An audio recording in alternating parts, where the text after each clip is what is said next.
For those who say, okay, I'm going to acknowledge this is negative. I'm not feeling good. I'm feeling a funk. 5, 4, 3, 2, 1. And now, how do they start to shift for those that are ready? Okay, great. So if you are sick and tired of beating yourself up, if you are sick and tired of focusing on what's not working, if you are sick and tired of the self-doubt and the self-criticism and the self-hatred, this is a game changer. And I only learned this 18 months ago. So despite all of my success, Koya, on the outside, being me was this weird mix of having positive outbursts of energy and enthusiasm in the moment, combined with a deep, relentless, grinding internal voice that was critical, that had a lot of self-hatred, that was constantly making me feel like the world was aimed at me and that I was screwing everything up. Yeah. That was my experience. And I think that is the majority of people's experiences. That no matter how good it looks on the outside, the majority of human beings who are adults either can't look at themselves in the mirror, and this was a huge wake-up call in researching the high five habit. 50% of men and women, and this is not a blind, double research, PhD-backed study. This is looking at hundreds of thousands of people that are taking the high five challenge. This is looking at, the millions of people that follow me and the feedback that we're getting. 50% of the people that first try to do this high five habit, which I'll explain in just a second, report that they can't even look at themselves in the mirror. There is so much self-hatred, right, or disgust, or judgment. It is so sad. And I am on a mission to wake everybody up and to teach everybody a fundamental, simple habit that unlocks science in your brain and in your nervous system to help you break the habit of self-rejection and self-hatred and self-doubt. Right. And that's where the high five habit comes in. And so the high five habit is very simple. First, I'm going to explain it, and then we can kind of unpack it however you think will benefit everybody that's listening. So all you're going to do is you're going to stand in front of the bathroom mirror, and I want this to become part of your morning routine. And there's lots of science around why I want you to do in the morning. We can get to that in a minute. But you're just going to stand in front of your bathroom mirror, and I want you to take a moment, and I want you to look at the human being in the mirror. And that right there is a complete change from what you're doing right now. Because what you're doing right now when you stand in front of the mirror and you brush your teeth, or you stand in front of the mirror and you get ready for your day, is you either ignore yourself, you won't even look at yourself. That's a form of self-rejection. Right. Or you focus on all the things that you need to fix. Your hair, your makeup, the things you don't like. And so you start your day with a habit in your morning routine of rejecting yourself. And that habit of self-rejection has created the insecurity that you feel. Yeah. That habit of self-rejection is what drives your need for validation externally. That habit of self-rejection is why you think you're only worthy if somebody else says that you're worthy. And so the high five habit is all about using science to break the habit of self-rejection and replace it with a habit of self-empowerment, self-acceptance, self-compassion, self-love. And here's how you do it. You're just going to stand there. You're going to look at the person in the mirror. And notice I'm not saying reflection. Right. There are two people in the bathroom every morning. There's you, and there's a human being in the mirror who has been waiting for you to wake up and realize that they're there. They are trying. They are doing their best. They are so beaten down by your relentless criticism. They need you. They need you to see the positive. They need you to compliment them. They need to be kind to them. Yeah. And so I want you to take that in for a minute, because you're staring at your soul, at your spirit, at your essence, at your humanity. And most of us have never actually considered that. I hadn't. And then what I want you to do is I want you to just reflect for a second as you look at that human being. What does she or he or they need from me today? Something you've never asked yourself. Because right now, what your morning routine is that you drift into your day and you start thinking about everybody else. What do you need to do for everybody else? Right. What's all the things on your to-do list? You have skipped the most important person, and that's the human being in the mirror. And I want you to literally stop and ask yourself, what do she, he, or they need from me? And it might be, I need you to have some freaking fun. I need you to stop being a bitch. I need you to be a little more positive here. I need you to reach out to some people. Yeah. And ask for some help. Something will pop in your mind. Yeah. And then take a deep breath. And then as cheesy as it sounds, I want you to raise your hand and I want you to high five that human being in the mirror. And something crazy is going to happen. So this is why this is so revolutionary. Regardless of how weird the high five habit feels, regardless of how much you may resist it, regardless of how kind of corny it is, you will immediately feel your mood shift because your brain doesn't know the difference between high-fiving somebody else and high-fiving yourself. That's what I love about it. I love that it's so simple and silly because we need to play more. Yes. And so when you give somebody a high five, Koya, what does the high five communicate? Yes, we got this. You're awesome. Just love. Yes. Basically, it communicates love. It does. You're right. And it communicates a lot of different forms of love. Yeah. So it could be a high five that's really encouraging, I see this is hard. You got this. Yeah. It could be shake it off. Keep going. It could be I love you. It believe in you. We're together. It's partnership. It's this massive, wonderful feeling of love. You have never high fived somebody and thought, I hate you. I hope you fail. Yeah. You're ugly. You're worthless. You've never done it. And so you can stand before yourself in the bathroom mirror and hate the person you see. Yeah. But the second you physically raise your arm and you do the motion that you've done your whole life, your brain shuts off all thinking and it taps into the programming in your mind that says, I believe in you. I love you. I see you. Keep going. And then you feel this boost in your mind because, and in your mood, every time somebody else is giving you a high five, your brain has released dopamine. That's why high fives feel so good. Yeah. The other reason why a high five feels so good is because your nervous system recognizes it as somebody celebrating you. And so you get this affirming life energy that jolts through your body. And so your brain, again, and your nervous system doesn't know the difference between me high-fiving you and me high-fiving myself.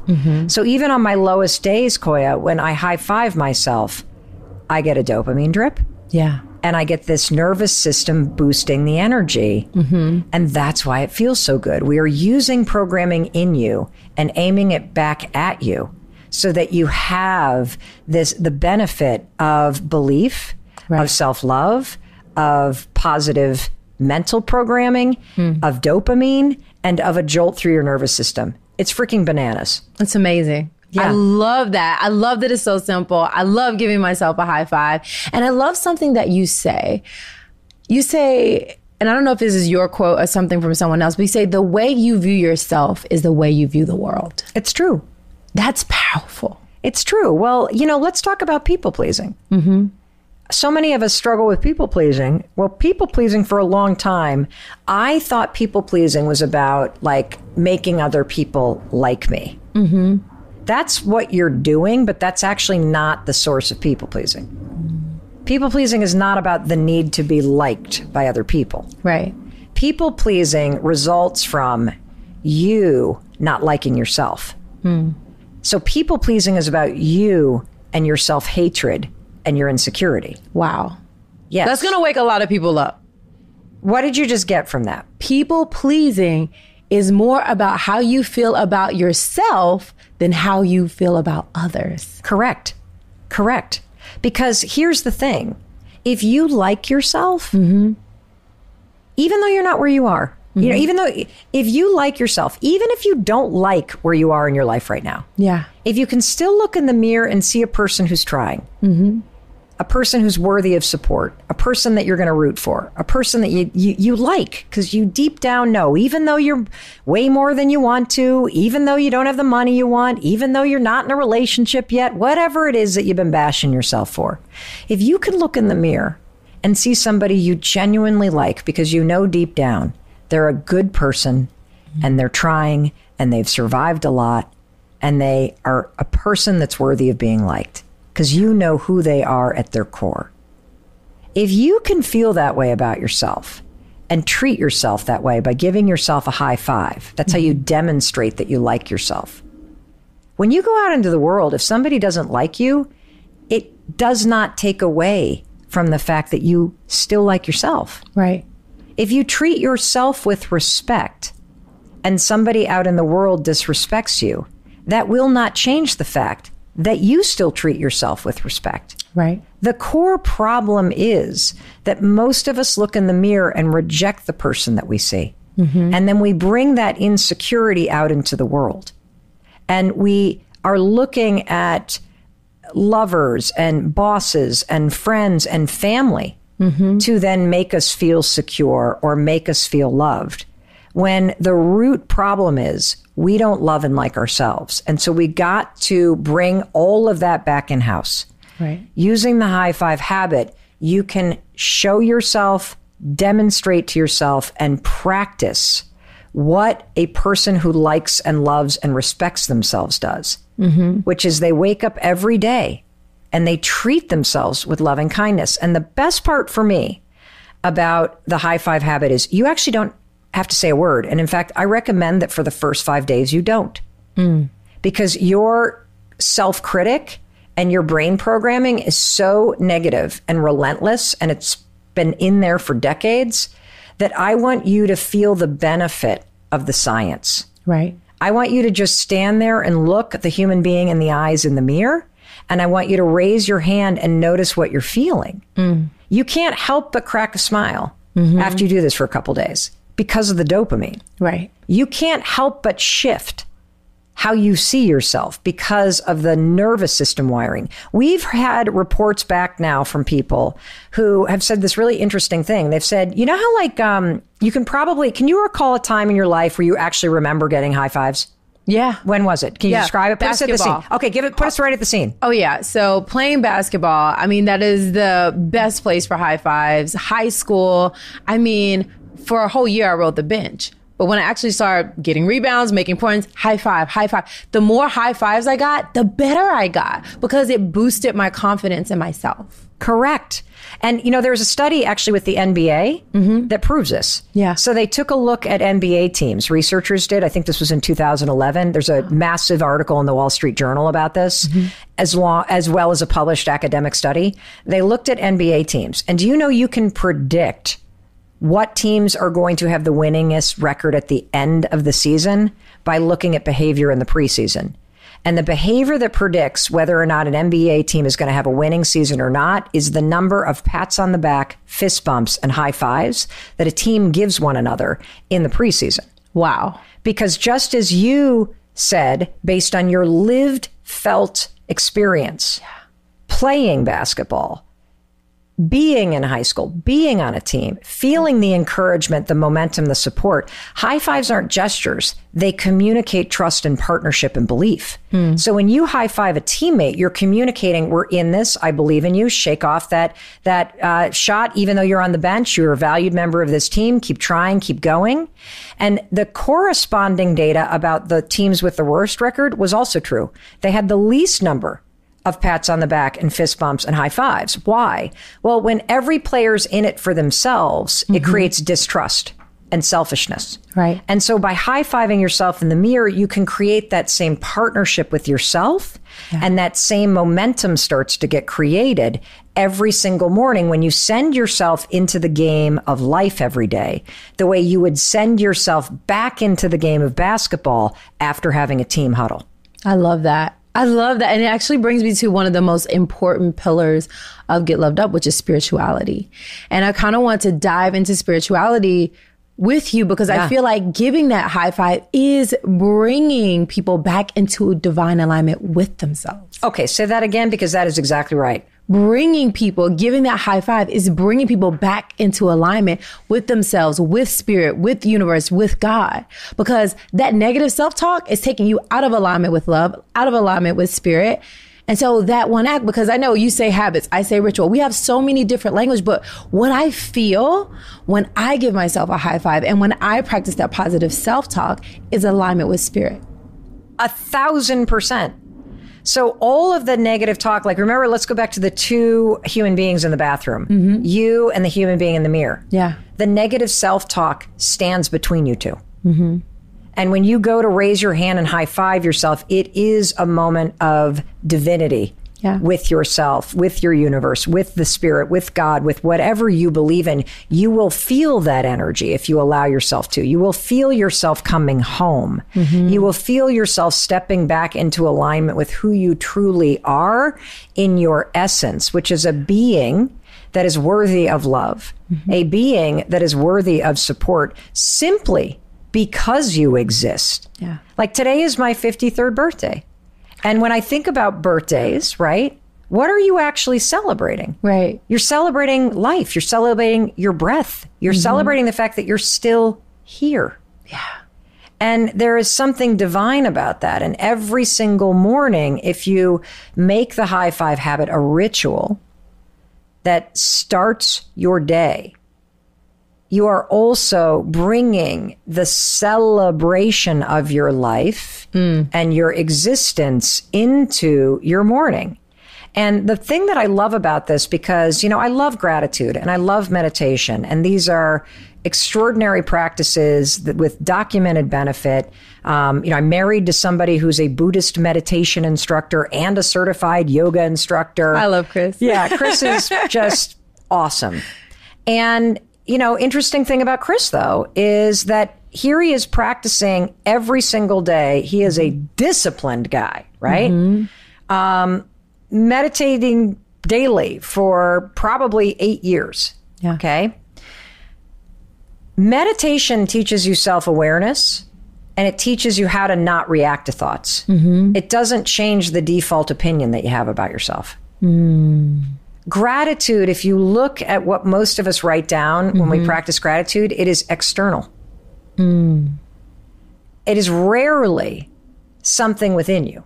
And what I love about the high five habit and why this simple ritual is so divine and spiritual is because it is about reconnection with self. It is and will. What I've experienced after doing this now for over a year is when I step into the bathroom, I don't even need to high five myself. I still do. Right. But what's happened over this repetitive ritual of raising my hand in celebration, encouragement, empathy, support, and love to myself every morning, no matter where I am, where I'm waking up, how I feel, just part of how I begin the day, is over time, because of the science, it has reset my mind. Right. I don't even see a person I would ever criticize. I don't even see my face. I just see this human being that I love. That's beautiful. And I think with meditation, with the high five, with these rituals, it gives us the time to come back to center. And people use things in different ways. Oh, but yeah. it is the opportunity to come back to center, to kind of crowd out the noise. But what do you think are the reasons we doubt ourselves, or what do you think is the steps to gaining more confidence in ourselves when we doubt? So I always thought that confidence was a thing that you feel. And I have come to prefer that confidence is something that you do, meaning that, a lot of people like to think, okay, well, you're going to feel confident first. And then once you feel confident, then you'll take the action. And that's wrong. It's not a chicken or an egg in my mind. I think what happens is you have to force yourself in a moment of self-doubt to do something. And when you see yourself taking action, the confidence follows.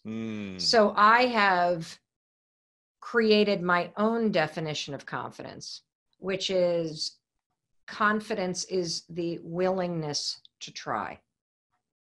and you display the willingness to try when you take action. Yeah. It's a lot like the relationship between courage and fear. You can't have courage without fear. Courage isn't the absence of fear. It's acting in the face of it. And confidence isn't the absence of self-doubt. It's being willing to try, even though you doubt yourself. Mm-hmm. That's beautiful. That's going in the book.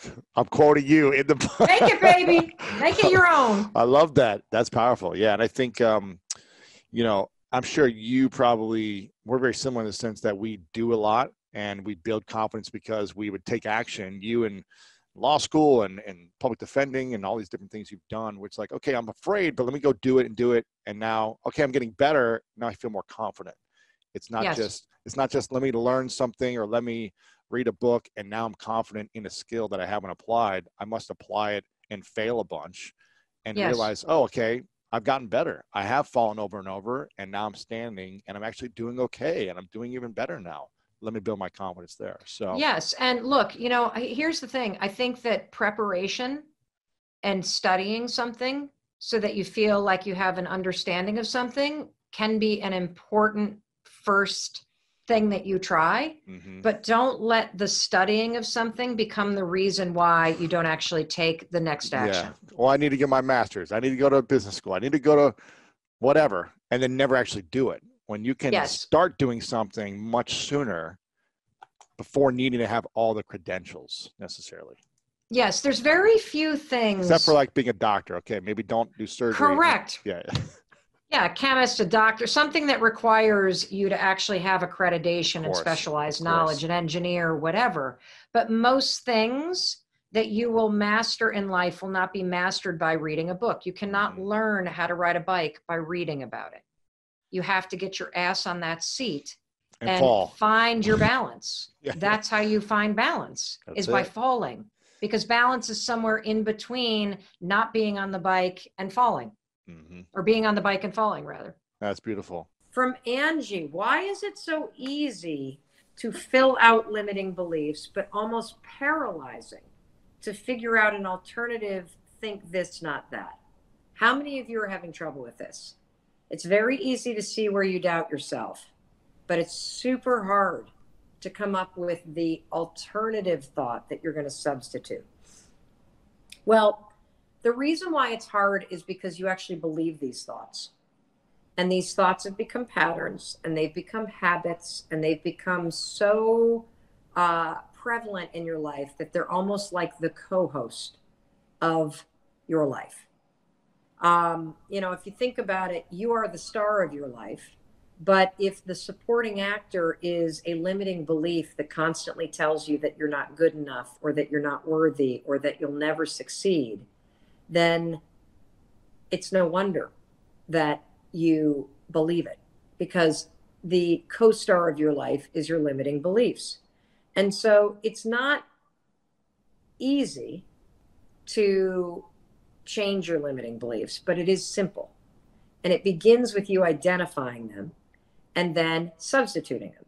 So the most I think, effective way of beginning the process of teaching yourself how to identify a limiting belief and then come up with your own substitute positive belief as a way to change the negative pattern in your mind is to use the power of objectivity. So write down all your limiting beliefs. And I'm going to go through this in detail in just a second. Write down all your limiting beliefs. I'm not worthy. I'm not good enough. Nothing works out for me. Nobody's going to love me. Whatever the fuck it is that you think that's bringing you down. And then you can ask yourself this. What would Mel say? If Mel were sitting here across from me, what would Mel say? Another thing you can do, you can write the opposite of what you're thinking. And you may not believe it. It's okay. Because what we're doing is training you in a new pattern. And one of the things that Angie asked is she wanted to know, what were my limiting beliefs? So yesterday we sent out this workbook, the Best Decade Ever Toolkit.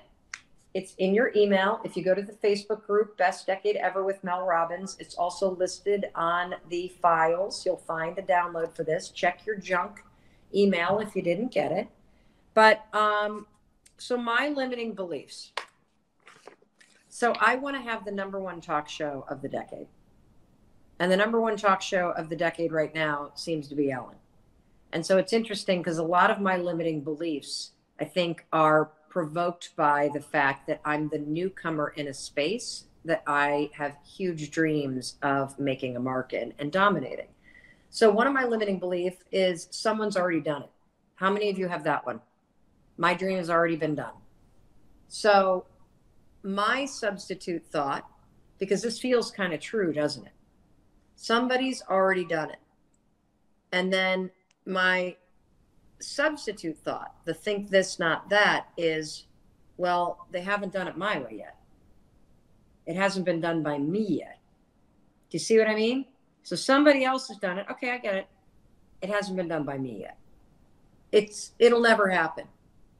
It'll never happen. How many of you have that limiting belief? It'll never happen. My substitute belief, it hasn't happened yet. So I'm acknowledging that it hasn't happened, but I'm adding on the yet as a way to keep my mind in the positive. It didn't happen last time, so it's not going to happen this time. How many of you have that one? Yeah. This is what I say. I wasn't ready then. I'm ready now. You know, because it didn't happen last time because I didn't know everything I know now. I'm ready now. I don't deserve it. How many of you have this limiting belief? I don't deserve it. My thought is, if I work hard, I'll earn it. Do you see that? So it flips from a statement where I'm bashing my self-worth, I don't deserve it, to a statement about putting in the effort. If I work hard, I'll earn it. Oh, I've got this story that I'm the bad news bears.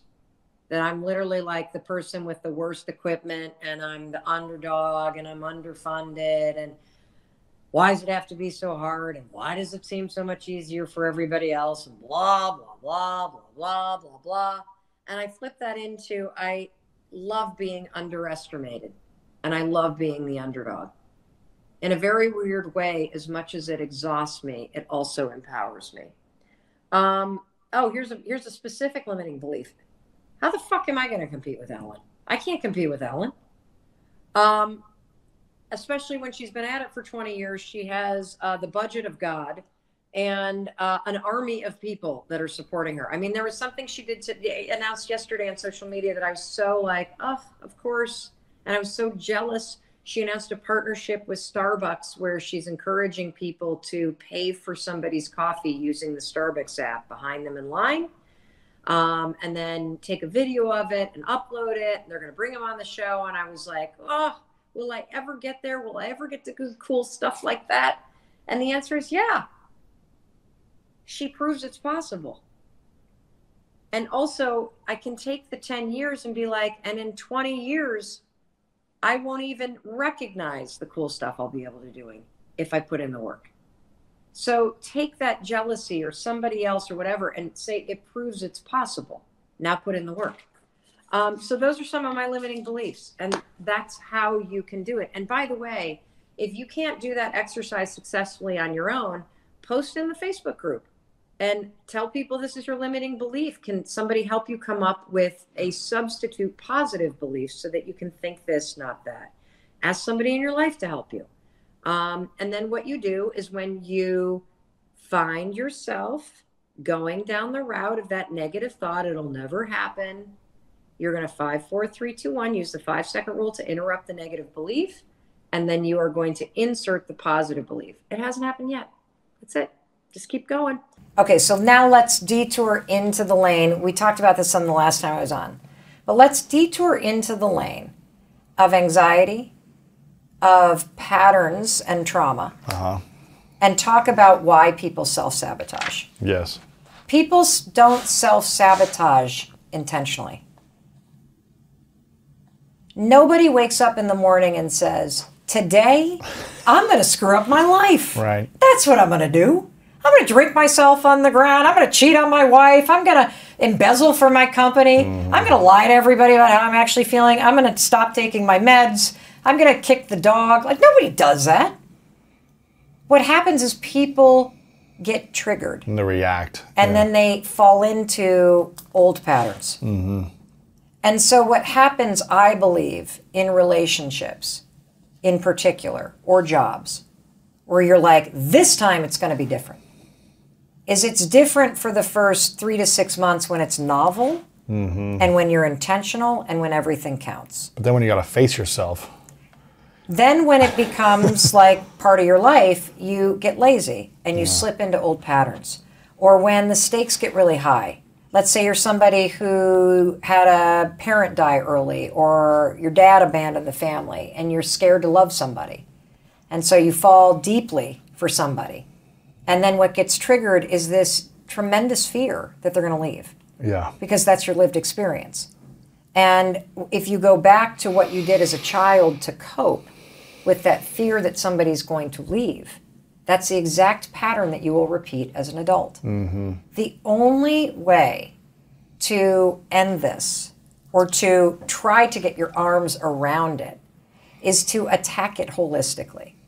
Because so much of this happens at the subconscious level, and it gets triggered first by your nervous system, and you're not even aware of it. Right. And so there's a tool that I talk about in this book called high-fiving your heart. Your heart. Your heart, yep. So what you do, and I started doing this because I was having this incredible response from past trauma happen when the pandemic hit. So when the pandemic hit, I started waking up feeling like something was terribly wrong. And it would start in my ankles, and it would flood up my legs and go all the way up my body, and I would feel this wave come up. My immediate thought is, something's wrong. And my heart would start to race, and I'd feel this full-on like anxiety response. And I know what that is now. So I now know that the anxiety response of waking up, which so many people do, this is really actually very, very common. People wake up anxious. Yes, feeling like they're in trouble, or something's wrong, or something's about to go wrong. Yeah, that's not good. Well, if you grew up in a chaotic household. That's normal. Yep. Yeah. If you had a caregiver that gave you the silent treatment, or had mental illness, or had a drinking problem, if there was abuse in your house, you did wake up. Anxious. Because your anxiety, by the way, was trying to protect you. It was putting you in a state of being alert so that you were ready in case something happened. But for a ton of us, Lewis, we have lived our whole lives with a dysregulated nervous system. That's what I've come to learn during the pandemic. That I have literally lived since probably the 4th grade with my nervous system never truly resetting back to a calm, resting state. And so I started to wake up every morning in the pandemic, like so many people did.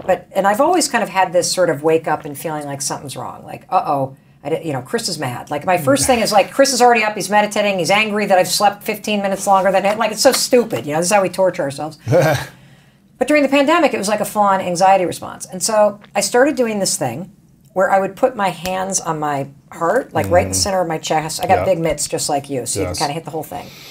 Take a deep breath, and then I would say, I'm okay, I'm safe, I'm loved. If you can say those things, in this moment, it's true. You are okay. You are safe, and you are loved, whether you're waking up in a mansion or a homeless shelter.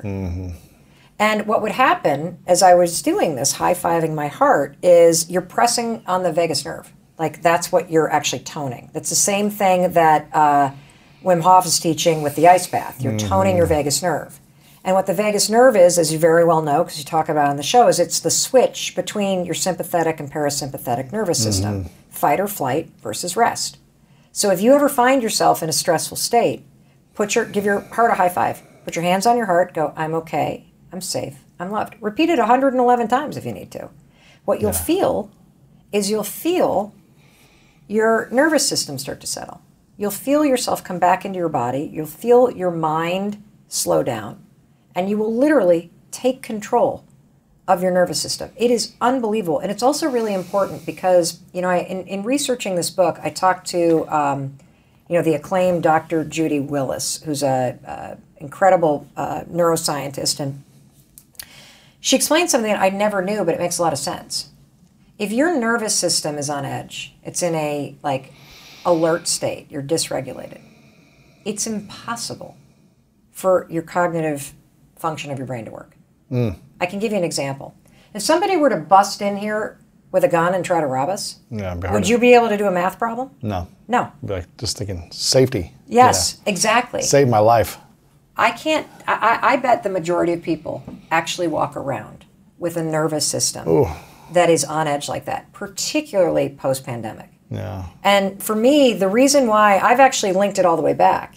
So when I was in the 4th grade, I was molested while I was sleeping by an older kid. Wow. And in the kind of array of things that can happen in terms of sexual abuse, mine was very tame. Yeah. Like it was a one-time incident. It was a kid who was slightly older than me. It was confusing, not scary. I just possumed, disassociated, don't even remember how it ended. And for a long time, I didn't even remember it. And then I remembered it when I was 28 years old. And I believe that the reason why I have always woken up in a state on edge is because of that incident. Since the 4th grade? Yes. Wow. And the thing is, Lewis, is that the morning's a trigger. If you have that stored in your body, something happened to you, something's wrong, because something was wrong. And you don't have the tools, and no kid does, to smooth out your nervous system and heal the trauma, that trauma lives in your body. Yes. And so I believe most self-sabotaging behavior that people continue to repeat is nothing but stored trauma and your best ability to cope with it when it was happening. That's why we sabotage. Yes. So I don't think it's intentional. I really don't. Like even somebody who's diagnosed with narcissistic personality disorder, they don't know that they have that. Right. Like they're not like there's not, it's like such a programmed behavior. There's no, I'm going to go do the, I'm in love with this person. Let's go screw it up. Right. That's not what happens. And this is also why I'm telling you, I know I'm crazy passionate about this topic of this standing in front of the mirror and changing how you see yourself. If you don't get a hold of that story, I'm worthless, I'm unlovable, I screw everything up, I'm a bad person, I'm not good enough, nothing works out for me. If you don't change that and start cheering yourself forward, you will stay locked in these self-sabotaging patterns because you will act in a way that you believe it subconsciously or unconsciously. I know, it's heavy. Oh, sorry, keep sorry. Oh, right here. Yes, okay. Who wants to go first? Okay. Yes. Imposter syndrome. Okay. So currently, I'm really struggling with realizing that my hard work that I've done is mine, like my hard work, and that I do deserve the things that I'm getting, that I do deserve the awards, the recognition. So how do I deal with like falling back into that, like the hole? Gotcha. Who can relate to this? You feel like you're not worthy of the things that you're accomplishing, or that somehow this is luck, or somebody's like giving you a break, but you didn't earn it.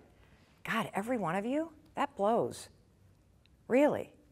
So what you're dealing with when you have imposter syndrome is you're dealing with a lack of self-worth.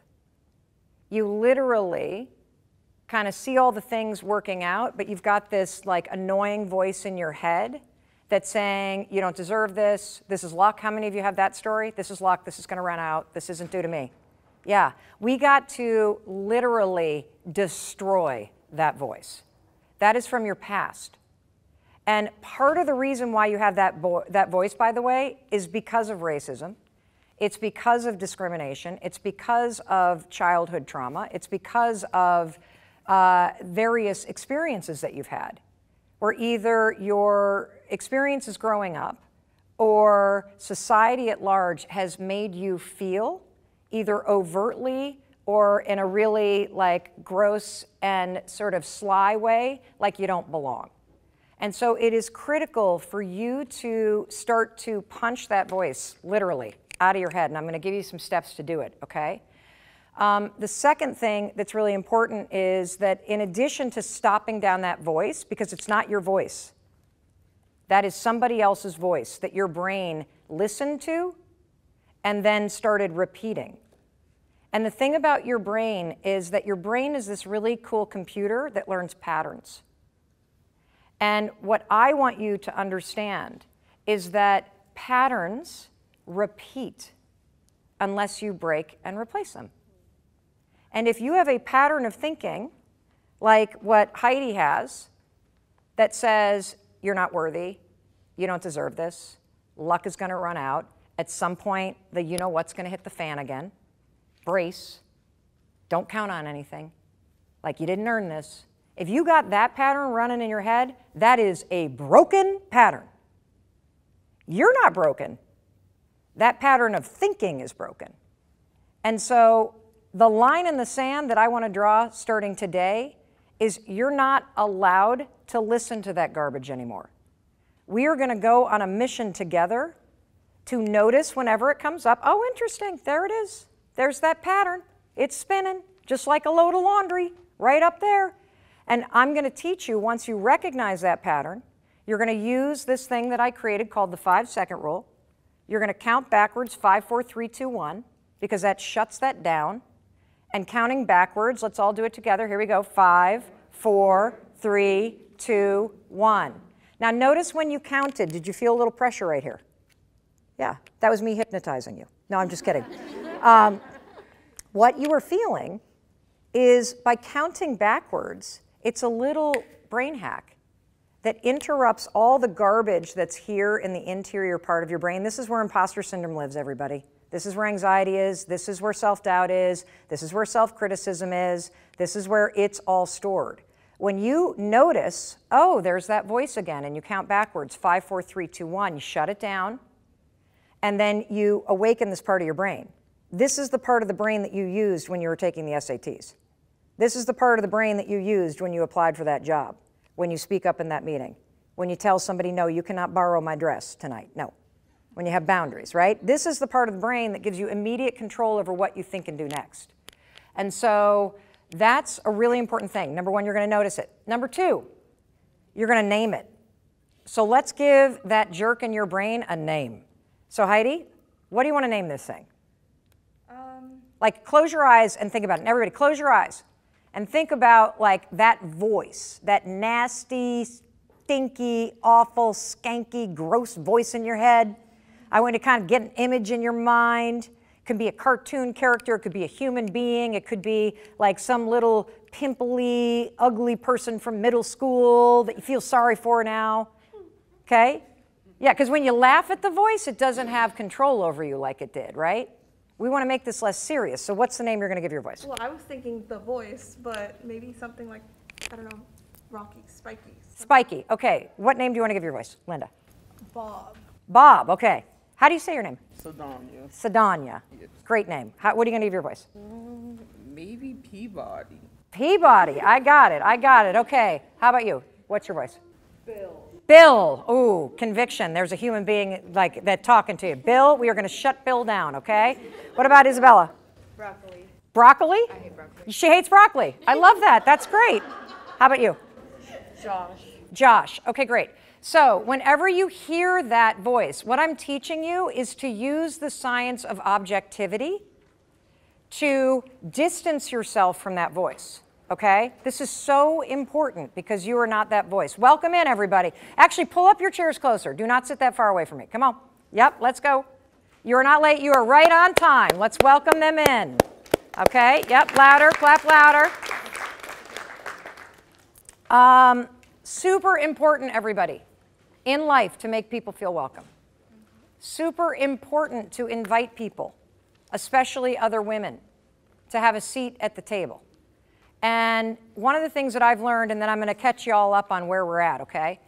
One of the things I've learned is that, you know, there's so much success to go around.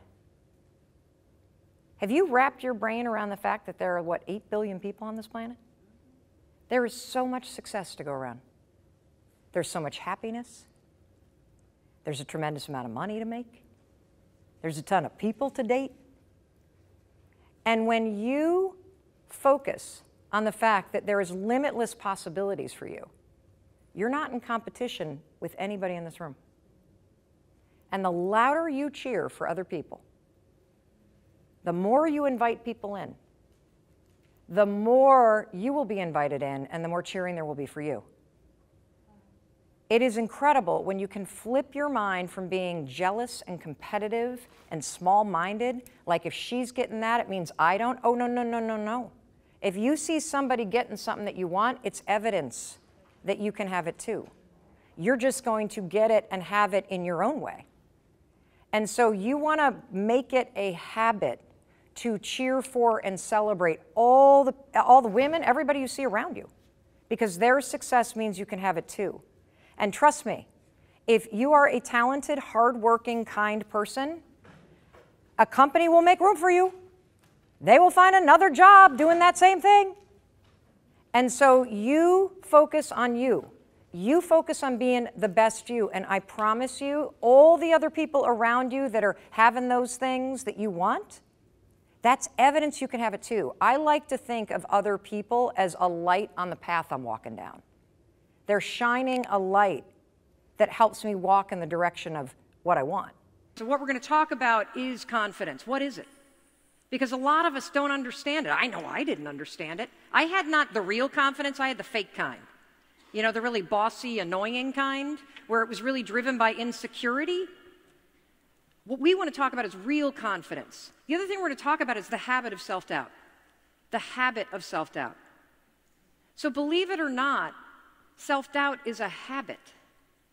It's a behavior, a thinking pattern that you repeat over and over, and then it becomes automated. And when I can get you to understand that anxiety, worry, procrastination, self-doubt, they are all habits, then I can show you using science how you can break them.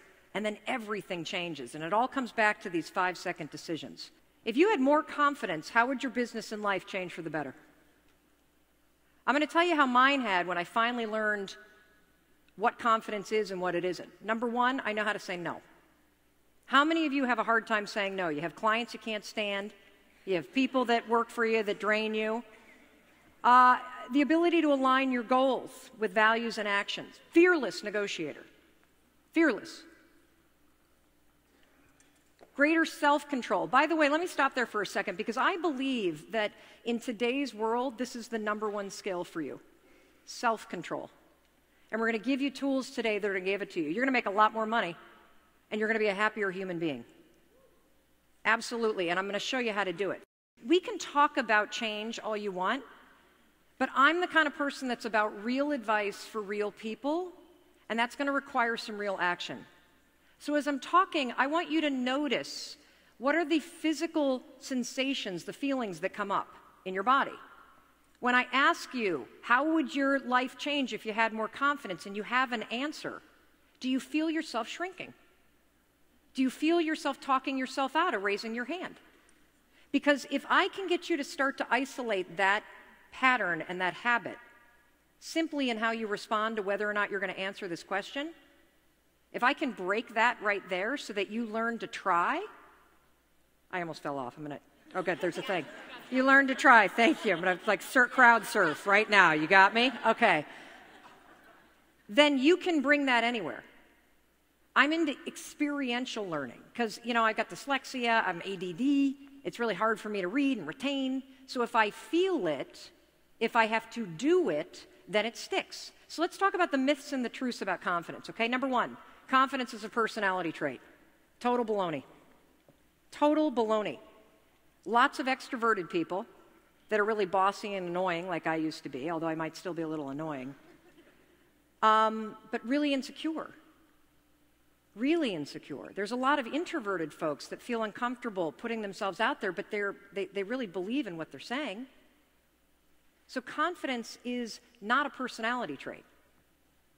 Confidence is fixed. That's not true. You could be the most confident person in the world, and the person that you love leaves you. That's going to rock confidence. You could be a really great business person and then make a really bad decision and blow it all. That's going to rock you.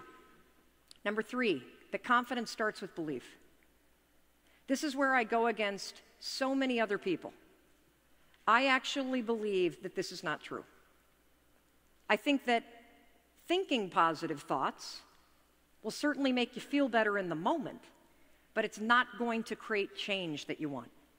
That you can be a negative, frustrated, depressed, anxiety-ridden son of a gun, and you can still take action. And that taking action is key. You see, here's the truth about confidence. First of all, it's not a skill, it's a trait. And that's good news. I mean, excuse me, it's not a trait. Oh, it's a skill, it's not a trait. See, dyslexia on full display. I was not lying about that. Confidence is a skill, it's not a trait. Confidence is situational. So there are areas of your life where you are confident, and then there are areas of your life where you have a ton of doubt. And here's the most important one. Confidence begins with action. Now, this is not something that I made up, and in a second I'm going to show you the science. I want you to write this quote down. If you have a problem that can be solved with action, you don't have a problem. So a lot of us talk about the problems that we have, but they're actually not problems. We're stuck in one of the traps of self-doubt. And that's what we're going to be talking about in just a second. But first, I want to show you how you build confidence. And let's look at the research, because there's really, really strong research on this. If you want more information on this, just Google the confidence competency loop. The confidence competency loop. Let me show you what this is. So basically, if you try something, he's either going to succeed or he's going to survive. Now, what happens if you survive it? Like you really blow it, but you survive it. Well, you learn something. And then when you learn something, what are you doing? You're building skills. And when you're building skills at something, what are you gaining? Competency. All competency means is that by learning something over and over and over again, you have to do less thinking about it, so you don't have time to get anxious. Just like me in the bed. I had time to lay there, so I was thinking about all my problems. The more you do something, the more that you try, the more you build skill and competency, and that is where confidence comes. So I want you to walk out of here not only with the 5, 4, 3, 2, 1. Catch yourself when you feel yourself shrinking. Catch yourself when you feel yourself editing yourself or silencing yourself. I also want you to walk out of here with a brand new definition of confidence, which I'm going to give to you in a second. Because check this out. All of us are going to feel failure. Let me show you what happens when you are afraid of failing, when you're fearing it. First of all, you're going to start thinking, aren't you? Ooh, I don't know if I want to give a speech. I might be really bad at it. And then I don't know what I want to talk about. And I'm not really sure. Am I ready? Am I not ready? Should I wear the tennis shoes? Should I wear the heels? Should I not do this? Should I do this? And then, of course, as you think, you're going to start to doubt yourself. And this becomes this loop. This is what researchers call a habit loop. We're going to get more into this. This is a chunk of behavior that gets encoded in this part of your brain. You see, you're not a doubter. You have a habit of doing it. The same is true, by the way, when you feel nervous. You start overthinking. The same is true when you start feeling insecure. The same is true when you feel like a fake. The same is true when you start to get overwhelmed. The same is true when you start to fear rejection. All of those things, normal. It's normal to be afraid of being rejected. It sucks. It's normal to feel nervous. These feelings are normal. Acting nervous is a choice. There's only one way to break a habit loop. You have to insert a different behavior. Pretty neat, huh? See, we spend way too much time with the red arrows. I got to be fearless. I can't ever worry. It's terrible to feel like a fake. No, it's not. It's normal. In fact, you're going to. When you first relaunch your eco-adventure company, you're going to feel like a fake. That is normal. Acting like one is a choice. So the only way to break the habit of self-doubt and thinking is to take action. And what action are you going to take? 5, 4, 3, 2, 1. And that, if you do it over and over, puts a new habit in place. This is how you build confidence, one 5-second decision at a time. Let me show you a little bit more science. So right here is your brain. And the red part right there, that's the basal ganglia. That's where all your habit loops get encoded. Everything that you do that you don't think about. Worrying. Let me give you another example. When you put on your pants, do you put your right or your left leg in first? You're thinking about it, aren't you? You don't when you pull your jeans on. It's a pattern of behavior that is right here. Here's the other problem. This is also where worry is. This is where anxiety is. This is where depression is. This is where self-doubt is. It's all right here. This is where procrastination is. What happens when you go 5, 4, 3, 2, 1 is you activate the prefrontal cortex, which you know is the part of the brain that you need for strategic thinking, for acting with courage, for changing. So the truth is, in 5 seconds, you can change anything, and that changes everything. And I want you to understand that to feel more confident about the things that you want to do in your next chapter, it begins with being willing to try. So if confidence is the decision to try, because I also like the idea of you not thinking that the big topics like confidence are about how you feel.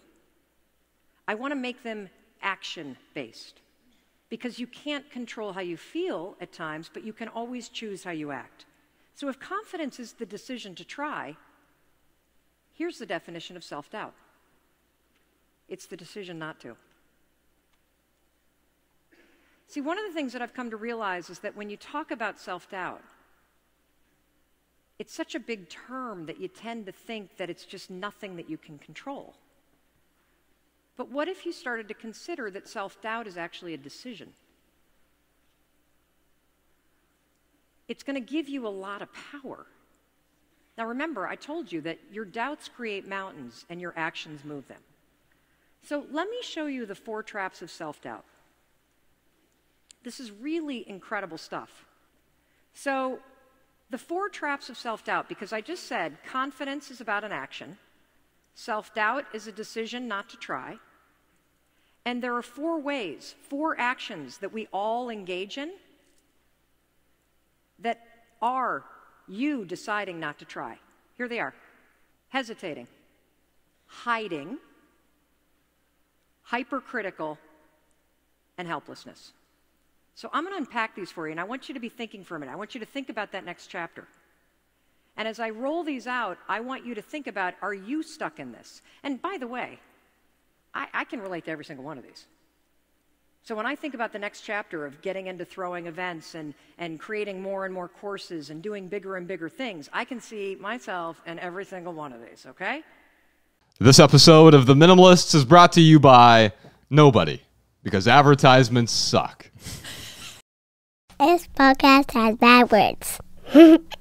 Hello, Minimizers. Welcome to the Minimalist Podcast, where we discuss what it means to live a meaningful life with less. My name is Joshua Fields Milburn. And I'm Ryan Nicodemus, and together we are the Minimalists. Do you ever treat yourself poorly with negative self-talk, self-doubt, and even self-hatred? Are the stories you tell yourself making you miserable? Well, perhaps there's a holistic approach to change your attitude, mindset, and behavior. Maybe there's a simple way to love and encourage the most important person in your life, you. That's what we're going to explore today. We're here with the author of the new book, The High Five Habit. Mel Robbins is here. Mel, thanks for joining us. Whoa. Thanks for being here. You know what I just realized? What's that? This is so perfect for you guys. Yeah. Because what we're going to learn to live with, the stuff we're going to have less of when we're done talking and you implement this, is you're going to have less self-doubt. You're going to have less self-criticism. You're going to have less mental, emotional, physical, physiological baggage that you are dragging around. We are going to throw that crap in the trash, hit delete, and leave you feeling lighter. We're going to prove to you using science that we can hit the reset button on your mind and get rid of that garbage you're dragging around. And let's go. Like, I'm so here we go. Heck yeah. Well, you know, when I saw the title of the book, it's The High Five Habit, by the way, holding it up here for the camera. I was like, oh, this is certainly a metaphor for something before I started diving into it. And I'm like, no, she's actually talking about like getting into a habit of high-fiving yourself. And you know, if you were to just tell me that, I would kind of be skeptical. But like you said, like there's science behind it that I can't wait to get into. We're going to dive into the book. On this minimal part, we're going to talk about self-doubt. On the maximal, we're going to dive deep into the book. Also, several ways to deal with self-hatred. Now, Mel, this is a listener-driven show, so I thought we would start with a question from one of our Patreon supporters. Frederico from Patreon has a question for us. How do I rebuild my relationship with myself when starting from ground zero? So, Mel, this is a pretty broad, expansive question. And so I thought maybe we would talk about this and then we would narrow down into specifically what we're talking about. So starting from ground zero might mean, hey, I had a traumatic event happen to me, or maybe my life is changing. Maybe I'm reaching a point in my life where I need to do something different. I'm learning that everything I've done to make me happy or fulfilled or satisfied isn't working. So for Federico, where do we even start? What do we talk about? You actually start the exact same place we all have to start. Every morning in the mirror. It's more important to get it done than to make it perfect.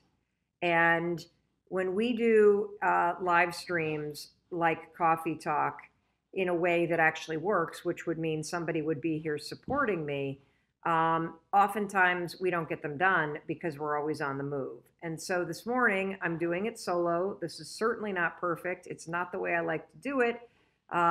Clearly, if I'm in my PJs and we got people running around and I can't even find my coffee and I don't have anything printed out and I'm not even organized, but we're getting it done. And I think it's important for you to see that even, that especially those of us that are out there in the world doing big things, that one of the reasons why we're able to do big things is because we have trained ourselves to just push forward even when things are not the way that you want them to be going, to keep your cool, to roll with the punches even when you don't have the support that you need. And so, I had something happen yesterday. I was in the middle of giving a speech. So imagine this, you're on stage. You are 20 minutes into your speech. You have 40 more minutes to go. You have 30 more slides to go to, which is what was happening at that point. And all of a sudden, my laptop dies. I mean, just blank, you guys. So I've got an entire audience. I'm through the first third of my speech. I have 2/3 of the speech to go. And my speech is a story that has a ton of videos and photos in it. And my laptop died. And what had happened is the AV team had plugged the laptop into a podium that had no power in it. So my laptop was set up correctly. It was plugged in, but it was plugged into something that had absolutely no power source. So over the course of the hour before the tech check to when I was on the stage, the laptop had run out of juice. And so all of a sudden, here I am, completely cold laptop. I just, had this moment where I thought the first thing in my mind was, holy cow, what am I going to do for the next 40 minutes? And I could feel my stomach start to go crazy and the butterflies to kick in. And it just, wow. I was extremely panicked for about a second. And then I was like, okay, use the tools. Don't get nervous, get excited, because you can show everybody what looks like in front of a live audience to have a massive technical breakdown and not lose your cool. And so I made a joke about it. The AV team ran up. I said, look, you guys have no power here, so take it back there, get it plugged in, and I'll talk for 2 or 3 minutes while you get this thing set up. Now, meanwhile, I'm thinking, while I'm talking to a live audience, what if they don't get this set up? What am I going to do? How am I going to fill the 40 minutes when the whole speech is not only anchored in the story, but it's anchored in all of these photographs and proof of people's stories from around the world? And so I'm like, don't panic, use the tools, Mel. And then all of a sudden the guy shouts out, what's your password? Because my screen was locked. So then I thought, okay, we're going to get this done, not a problem. It took about 5 minutes for things to get back up and running, and it was one of the longer 5-minute periods of my life, but I got through it. And one of the reasons why I got through it is because I've trained myself to roll with the punches. That's what I've trained myself to do. Today's training. So today's training is all about the anxiety, the overwhelm, the fear that so many of you feel based on the belief that you have run out of time, that you don't have enough time, that the time for X, Y, or Z, to go and be a veterinarian, to go to medical school, to launch that business, to leave your wife or husband that you can't stand anymore, to do whatever it is that you've always thought about doing or you've been thinking about doing, that you've somehow convinced yourself that you don't have enough time. And I'm here to tell you that is complete and utter BS. You are in control of the one thing that everybody cares about, that everybody complains about, and everybody's trying to steal from you, and that is your time. And in fact, if you're worried about not having enough time, let me tell you something that I know about you.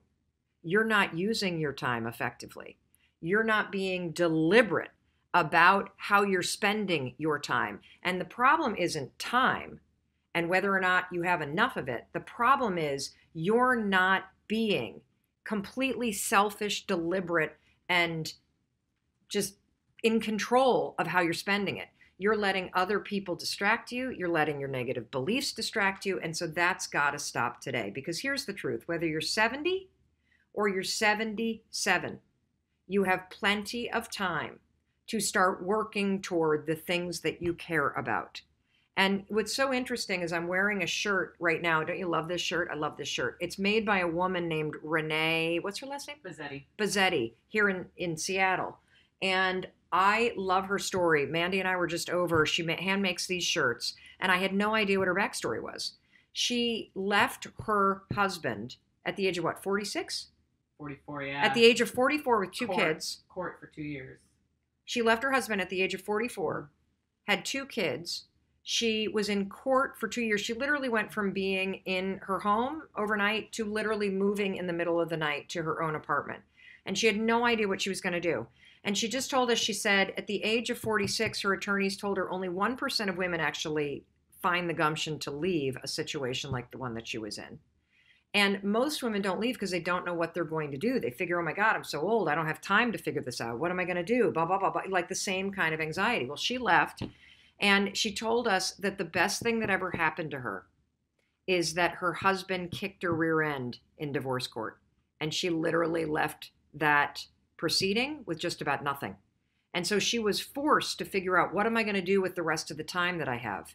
I'm 46 years old, and there's plenty of women out there and men out there that think, oh my God, at the age of 46, I don't have enough time left. Are you kidding me? I'm 50. I'm just getting started. As far as I'm concerned, I've got the rest of my life to figure out what I want to do and to work towards what I want to do. And so she basically, for 3 years, started working on making a shirt. It was the thing that she was interested in.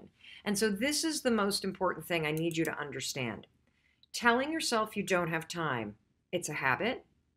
Telling yourself you don't have time is an excuse. If you're telling yourself that the time has passed for you to go become a veterinarian, that's somebody's comment that I saw today on Instagram. If you're telling yourself that the time has passed for you to build a business, that the time has passed for you to do whatever it is, here's what I know about you. You're just afraid. You're just afraid of taking the step. And it's a lot easier to use the excuse that you don't have time, because if you tell yourself you don't have time, guess what? You're not going to find the time, and you're not going to force yourself to make the time to make working on that dream a priority.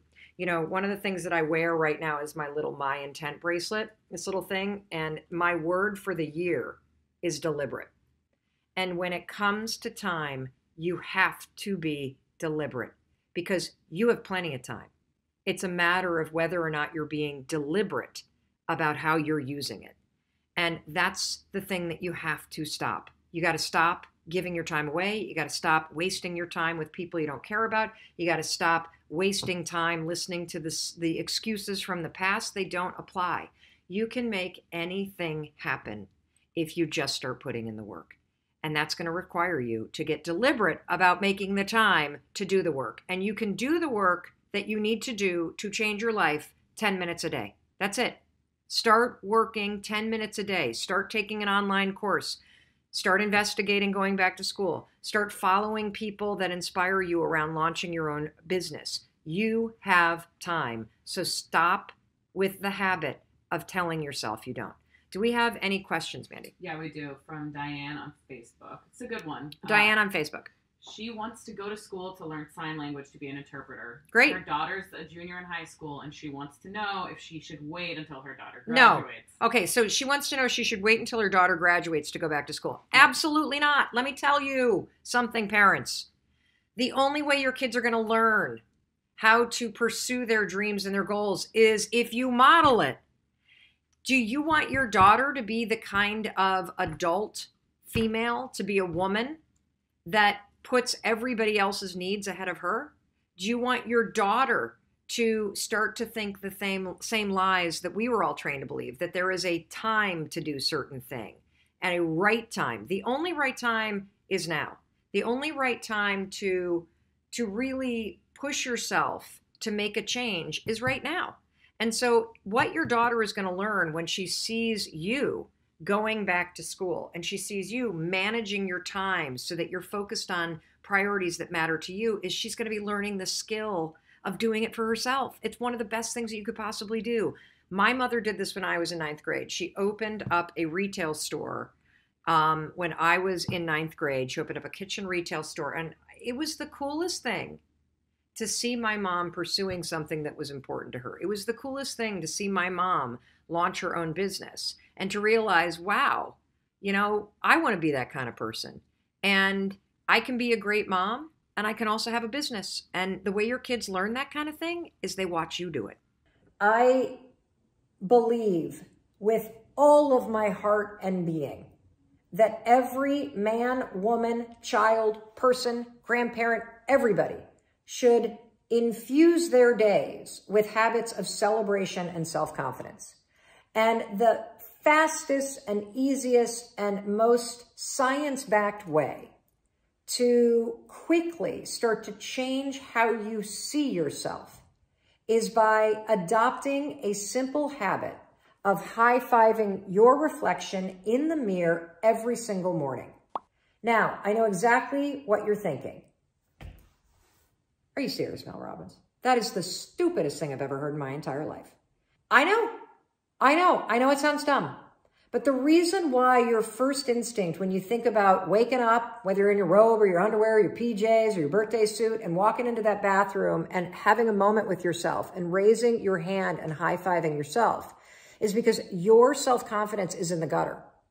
You believe some garbage about yourself. You think you're a bad person, or you're unworthy, or you're ugly, or nobody likes you. Or how about this one? This was the story of my life. I have f***ed up my life so badly, I might as well just flush it down the toilet. You have some narrative in your mind that is so negative that when you look in the mirror, you see somebody worth trashing. You see what's wrong. You pick apart your appearance. And I want to reverse that, because here's the deal about self-confidence. Self-confidence begins with you. You realize the word self is in there, right? I can't give you confidence. I can give you a little boost. I can give you tools. I can encourage you. But confidence is forged in fire. It's something that's within you. And here's the thing I want you to realize about confidence. You are a confident person. That's why you miss feeling that way. You can only miss what you know. You've just been blocked from the feeling of it. And wherever you are right now in your life, I'm telling you, confidence is in there. You just got to figure out how to tap into it. And you've been building confidence all along, by the way. Every time that you have fallen on your face, or you've tried something and failed, or you've gone out and thought you found the love of your life, and then your heart's broken, and then you pick yourself up again, and then you dust yourself. You're building confidence the entire time, because confidence is not built on the high days. Confidence is built on the low ones. Confidence is built when you are struggling. Because when you see yourself go for something and fall, when you see yourself try and get knocked down, when you see yourself stand back up after getting abused or traumatized or discriminated against and moving ahead, you are building this reserve within yourself where you know you can rely on yourself. You know you can face hard things and you can keep moving forward. You know you have your own back. So it's in there. Your life has been helping you build it. Now you got to just dig in and tap into it and use it to shut that critic up in your head. So the way you're going to do that is every morning, I'm not kidding, you're going to raise your hand in the mirror and high five yourself. Look at how many people are doing this. You're not the only one. For 5 mornings in a row, I want you to high five yourself. And when you do this, I want you to use the hashtag #HighFiveChallenge. You know what's happening when you raise your hand up in the mirror? You are taking the lifetime positive association that you have with cheering for other people, believing in other people, celebrating other people, saying, let's go to other people. And you are marrying that positive association with your reflection.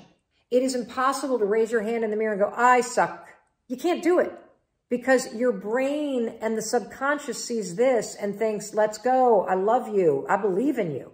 And when you do this every single morning, something incredible happens.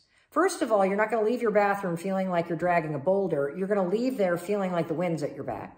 Secondly, you're going to have spent the morning, the first thing in the morning, by taking a moment and being with yourself and not seeing your face and picking yourself apart, but actually seeing the person that's underneath the skin, the soul that's behind the face.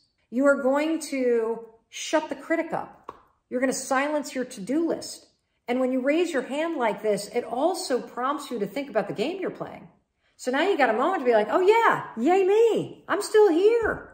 I can make today a good day. In fact, what game do I want to play today? Just for me. So that's the first thing that you're going to do. You're going to high five yourself, take the high five challenge, which is high five yourself 5 days in a row in the mirror, take a photo of it, post it on your story, tag me so I can cheer for you, and start to notice what happens. Something weird happens by day 4 when you get out of bed. You're going to have this weird feeling that you've never had. You're going to feel like you're looking forward to seeing yourself in the mirror because something weird happens when you start to really be present with yourself. When you normally walk in the bathroom and you ignore yourself, you're alone. I think a lot of us feel like we're alone in our lives. When you start to see yourself, you literally, oh, hey, hi there, Mel Robbins. How you doing? You now, as you look forward, oh, hey, girl, how you doing? Hi, Mel Robbins. Oh, hey, let's go. I believe in you. Gonna have a great day. It's almost like when your neighbor waves to you. You're seeing yourself. You know, now that I've been doing this for a year, I don't feel like I'm alone. I feel like I've got myself and I've got my own back. I feel like this person that I see in the mirror is the one person that's going to be with me for my entire life. So I better cheer for her. I better celebrate her. I better encourage her and love her. And that's what you're doing when you do this every morning to yourself. And there are mornings where I stand in my underwear at my bathroom sink and even I don't have a word to say to myself. But I can always do this. And it always lifts my mood. And it is creating that deep connection within me to myself. And that's what builds your confidence. Confidence is being comfortable in your own skin.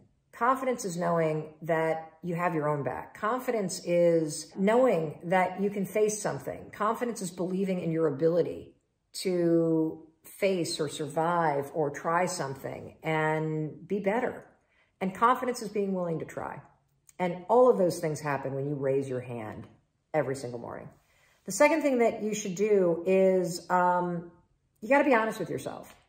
If there are things about your appearance that are within your control, whether it is the shape that you're in, whether it's the health choices that you're making, whether it's how you take care of yourself in terms of self-love, and you're not taking action in those areas, the lack of action says to your brain, you don't care about yourself. And so what I want you to do is pick one thing, one behavior that you could do every day. The high five's one of them. Pick another one. And I want you to practice doing it. And it's a behavior. If you think about the person that you want to become, what's that person do every day that you don't do right now? And when you start to do the thing that the person you want to become is doing, you leverage something called behavioral activation therapy. And that is a whole body of research that says when you act like the person you want to become, it's the most powerful way to change a habit. It's even better therapy than talk therapy because the action proves to your brain that you're becoming that person. You're seeing the change through the action. And so then the brain catches up and starts to relate to you like a person that's confident or a person who adores their appearance or a person that celebrates themselves exactly as they are. So try those two things. Make sure you tag me online when you do the high five challenge, and I know it's going to work. And this gets back to your message around passion, right? And that, you know, the art and the skill of building a life that is guided by the things that you're passionate about. Yeah, that's great. So what is something that you're worried about or feeling insecure about, or that like is the next big thing for you? I know you got a big book launch coming. Yeah, that's one thing. I mean, I'm talking about a topic on masculinity. Actually, before... Where are you going? Are you going to do something with my... I'll mention that, but Okay. here's the thing also I wanted to add. If this is, you know, mastering the skills, Yeah. and this is working on it or executing it, Right. if we, you know, just to emphasize this, I was great at these two things as well my entire life, and I would achieve all my goals by executing the work on the skills. But I never had the fulfillment, and I was always lacking the inner peace or the inner... I don't know, it was just never enough. And so I never filled this up. I always went back to the mastering more skills and taking more action and mastering skills and just feel like it was never enough. I hear you. So I never filled up this cup. Right. And once I started to, you know, about 4 years ago, opening up about a lot of the different traumas that I went through as a child and just like growing up, you know, being sexually abused by a man that I didn't know, my brother being in prison, you know, parents getting divorced like almost every kid. It was, and being bullied, you know, just everything, and being dyslexic and being in the bottom of my grade and all these things growing up all through school, not being able to read and write. I never filled this up. And so I was just so driven to prove people wrong, learn the skills, master something, and show people that they're wrong about me. And it was just never enough. It was just this endless cycle of like never enough. No matter how big, how much money I made, it was never enough until I started to work on this cup and this bucket, and then everything shifted. So it's important that we do that as much as these two. Yes, and you know, I know sometimes a message falls flat. You know, when you're in this, when you're committed to providing that kind of content for people, and you can get focused on creating it and not actually being somebody that is consuming enough of it. And so that's a huge change that I made. Funny enough, on the male side, one of the biggest shifts that happened in my marriage with Chris is we had always been kind of even Steven partners, both with the parenting and with the finances and supporting one another, except for that phase where I was a real bitch and I was like saying you cannot follow your dreams. That was all fear talking. Sure. One of the coolest things that's happened for us is that as my speaking career took off organically, and the world basically said, lady, you need to teach the world this message, and we don't care how much you're going to kick and scream about it. Right. We're going to keep putting you on stages, and the phone's going to keep ringing, and we need to know about, people need to know about this. My husband had always, like you, youngest of 3 boys, dad was crazy successful, wasn't around because he traveled all the time. Chris had always had this thing in his mind that he hoped that they would grow the restaurant business and he would have this big kind of, you know, liquidity event. And then he could take off 4 years and teach and be with our kids. And it just so turned out that it didn't work out that way in the restaurant business, but my career went like this. And so subsequently, we wouldn't be able to have the marriage or the family if Chris weren't running point at home. Right. And what's so Someone's cool, gotta be there. well, yeah, but what's so cool is for an entire year, he beat himself up about it. And then he got sober. He went to a yoga intensive training. He's now a certified yoga instructor. He has a tractor. He runs the booster club for our high school sports. He created a triathlon in our town. That's one of the biggest fundraisers for the town. That's the cool. guy has like found himself and his strength. And we've realized something in our marriage where he's just not driven in terms of the financial piece or the you know, in the way that I am. And part of the conflict in our relationship for a long time was me putting those societal demands on him, him feeling the obligation. And so the thing that's also been really cool is that when you start to discover the courage to speak what's true for you, it's amazing how things shake out and fall into place, and it gives other people the courage to explore and figure out what's true for them. Because the fact is, he is a way better parent than I am, especially for the ages that our kids are. And and you know, I have this saying where I feel like every phase of your life requires a different you. And the phase that I'm in right now and the kind of parent that I am will be totally different when our daughter heads off to college next year. different phase of my life is going to require a different phase of me. And so it's been so killer to see us step into this different phase where he is so happy and self-expressed. And, you know, I was reminded of it because you talked about this project, and I want to hear more about it, about what you're working on, because he's now launching this tiny little retreat for guys. Cool. Wow. You know, he's a big Knowles guy, so they're going off into the mountains and really exploring. Success is one thing. What does it actually mean to be satisfied with your life on your own terms and who you are? And so he's in this really cool inquiry about what does satisfaction with your life really look like when you take full responsibility for what truly matters to you. Powerful. Yeah. Yeah, fulfillment. I mean, we can all learn how to be successful, but if we can't be fulfilled, then it's a failure, you know. The way you talk to yourself matters. And if you're telling yourself you're a piece of garbage every single day, then you're going to make choices that reflect that, because that's how you feel about yourself. So I know you've struggled with this yourself in recent years. What have been some of your best practices to know what you're saying to yourself and how it's impacting you, and then breaking those negative thought loops to be able to change it and start talking to yourself in a more compassionate way? So let's break this down for everybody. Because what you just said is how you talk to yourself matters. And that is so true, right? And so there are a couple elements to getting control over your negative self-talk, breaking it apart, and replacing it with a new way of speaking to yourself. And so the first step is self-awareness, because I am willing to bet my mortgage on the fact that you have no idea just how negative and relentless and horrible your self-talk is. You're so used to it, you've tuned it out. So the first step in changing from trashing yourself and bashing yourself to learning how to have your default become positive is to become aware of just how nasty, disgusting, and fucking awful your default way of talking to yourself is. And that's the hardest part. So that's the bad news. Here's the good news. You can change this.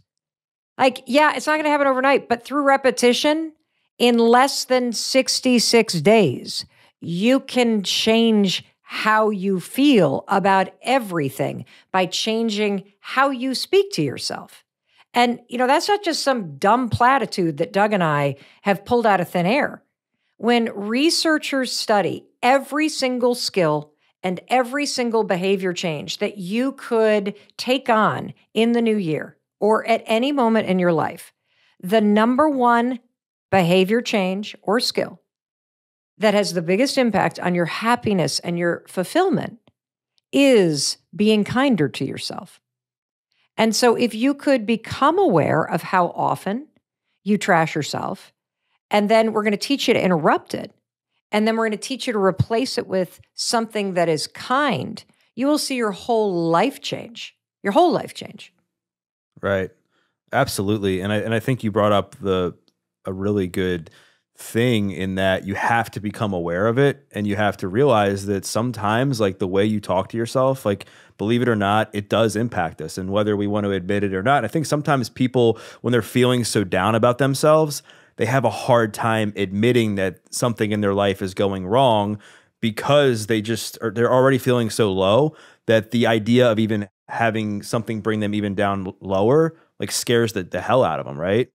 Yeah, so let's break this apart. Let's role play here. Okay? So let's say you are what was the sport that you played as a kid? I tried to play all sports. I wasn't very good, but I would say the sport that I was the most consistent with was basketball. Okay. So little Doug is on the basketball court, and there's a foul, and Doug is the person that is selected to shoot the free throw. And little Doug steps up to the free throw line. And then all of a sudden they call a timeout. And you come running back to the huddle. What would be the most empowering and encouraging and motivating thing that your coach or teammates could do or say in order to help you perform and feel your best when you step onto that line? Like, I believe in you and you're going to make it. I believe in you and you're going to make it. You got this. And then they send you back into that game with a high five, right? How would that make you feel, little 9-year-old Doug? I'd feel pretty confident. Right. Now, how would little 9-year-old Doug feel if when you came back to that huddle and you're about to go do this free throw, that your teammates are like, oh, him? He's a piece of shit. He screws everything up. Are you kidding me? What? What? Oh my God. Well, he shouldn't be the one that does. How would that make little Doug feel? It would probably obviously make me feel like I'm not going to make the shot, so why even bother? Correct. What you say to yourself matters.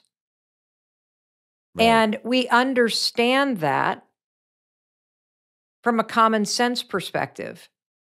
But somewhere along the line, we have all stopped saying, you're going to make it. You got this. And we've started saying, you're a piece of shit. You're not good enough. Why even bother?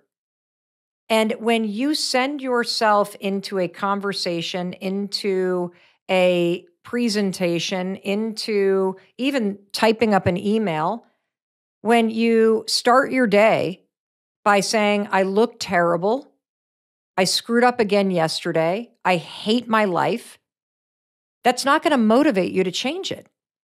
And so your sense of feeling like the effort is worth it begins and ends with how encouraging, supportive, and kind you are to yourself.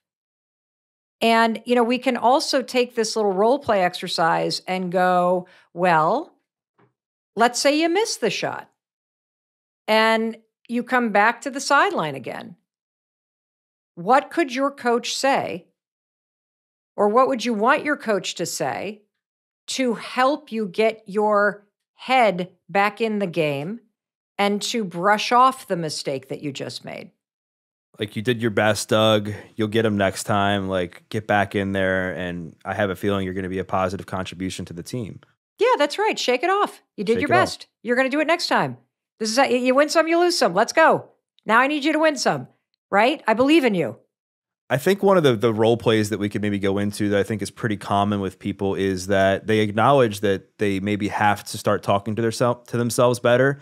But whatever they start to say that's positive, there's this cognitive dissonance because they just don't believe it. So right. How do you get somebody who for the last 10 to 15 years has just been completely destroying themselves self-talk wise, begin to build some consistency with that, so now that becomes a new habit that they're talking to themselves in a more positive way and they actually believe it instead of just saying it? This is a phenomenal and really smart question. If you have been trashing yourself for 10 years, you do have a cognitive dissonance. You don't even hear it anymore. Right. Because that negative, you're a piece of shit, you're not good enough, you screw everything up, first began as something you said. Then it became a belief. Your brain started to align with the belief and it starts to become your identity. I always screw things up. And I want you to hear me loud and clear. If you are on social media and you ever go to the Discover page on Instagram or on TikTok or on any platform, that social media platform has put together a mosaic of content that aligns with everything that you consume in your feed. That social media platform on the Discover page has assembled a world on social media that looks just like the stuff you're always looking at. Your brain works exactly the same way. One of the reasons why it is so important for you to identify how often you are trashing yourself or being pessimistic or you are being negative in your attitude and unkind to yourself is because as long as you think and speak that shit, the Discover page of your mind presents a world that matches to that negative dialogue. So that's why this is critical. The second thing that you need to do because you're unconscious to it, right? Is there are two things that are going to work, because just trying to speak kindly often doesn't work because you have so trained your mind that you think you're not good enough, that saying, I'm good enough doesn't work because your brain literally looks at you and like, who are you talking to? Like, because I can't be you. So there's two things that will help you based on the research. The first one is journaling exercises, because there is something that happens when you create a new habit where every single morning before you look at that social media, you open up a blank page. And the way that I journal is very simple. I always start by writing down 5 things that I want. And I just let them flow through me. What are 5 things that I really want? And it might be something small. It might be that, I want a really cool new pair of sneakers. It might be something big. I really want to feel happy. It might be something that is a feeling like, this pandemic has kicked the shit out of everybody. I am not immune from the feeling of burnout or the feeling of languishing, the feeling of disconnection even from self that we can all feel when you're isolated for this long and you're remote for this long and you're stressed out for this long. And so allowing yourself to write down 5 things that you want. I want to feel like myself again. It allows the things that you desire to flow through the self-doubt and through the negativity and through all the crap that buries it and pushes it down, and it allows it to come to the surface. And the writing it down is important because your mind is paying attention. That discover page that your mind creates pays attention to what you say is important. And if you begin a new habit of just starting your day with a blank piece of paper and writing down 5 things that you want, every day, it can be the same things every day. It can be different things every day. You just allow yourself to do this. You will start to build the skill of being connected to what you desire. You will start to develop a skill of tuning out the self-doubt and tuning into what you want. And this is really important because your brain is paying attention, and it doesn't require you to talk to yourself. It just write it on a piece of paper. The next thing that you're going to do, step 2, is write down why you want these things. Because if you have a negative dialogue, Doug, you have for decades talked yourself out of the things that you want. You have filled your heart and your soul and your mind with all the reasons why it's never going to happen. And so by starting every day with a new habit, write down 5 things that you want and then write down why you want these things. You are developing a skill of listening to what you want instead of listening to the self-doubt. That's step 1. That's one thing that you can do to fight decades of negative self-talk. The second thing that you can do is every morning after you brush your teeth, add a high 5 in the mirror to your reflection to your morning routine. That will have a shockingly powerful impact on your negative self-talk. And the reason why it does is because your brain watches you do it, and you only give a high 5 to somebody that you believe in, that you're rooting for, that you're kind to, and that you want to see win. And what we've found based on researching this simple habit, adding a high 5 to the mirror every single morning, you don't say a word. As stupid as it sounds, just high 5 the mirror. What we have found after researching this for 18 months and having 153,000 people from 91 countries do this for 5 days is that it has a profound effect on how you speak to and how you see yourself, because it is an action that demonstrates to your brain that you care about yourself and you support yourself. And so those are 2 physical things that you can do to start to shut down and fight back against the critic that is programmed into your head?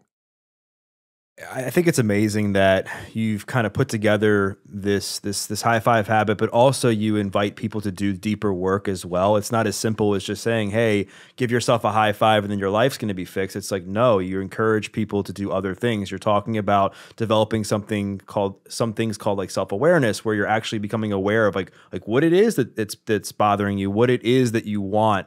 And then also like writing down like why, I think is so important, because I'm a trainer, so I see this a lot in the fitness space where people don't put an emotional connection to their fitness goals. They say, oh, I just want to lose weight. And it's like, that's not what they want. People want to be able to look at themselves in the mirror and be proud of their health. That's the emotional connection, right? People want to be able to carry the groceries up and down their steps when they get older. They want to be able to walk their daughter down the aisle. They want to be able to play with their kids when they get older. Like, those are the real reasons. And so I'm so glad that you brought that up.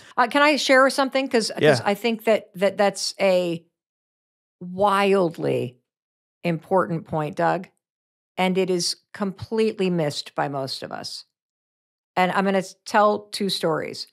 So, every single morning, as part of my morning routine, I write down 5 things that I want in my journal, and then I write down why. And what's been really interesting about adding this practice to my morning routine is that I didn't realize, because of the cognitive dissonance, I'm just so used to feeling like I don't deserve to be happy, or that something's wrong, or focusing on what's wrong, or beating myself up, that I was completely unaware of how much I was silently suffering in my life. It just was the autopilot mode I was on, to focus on what wasn't working, to push myself relentlessly, to point out what I was doing wrong, that it wasn't until I started writing down 5 things that I wanted and the why I wanted these things that was really important. Because at the bottom of every why that you come up with is the singular thing that every human being wants. And that is, I just want to feel like I'm seen, that I'm happy, that I deserve to have these things just because I want them, that I am enough of a person for simply being alive, that it's okay for me to just want to feel better and happier. And, when you talk about, for example, you just mentioned this example that you're a trainer and you have people come into the gym, and just saying, I want to get in better shape is not enough. If you want to tap into the internal desire to change, go deep and get to the heart of the embarrassing thing that you don't want to say. Because saying, I need to lower my cholesterol, that's not going to get you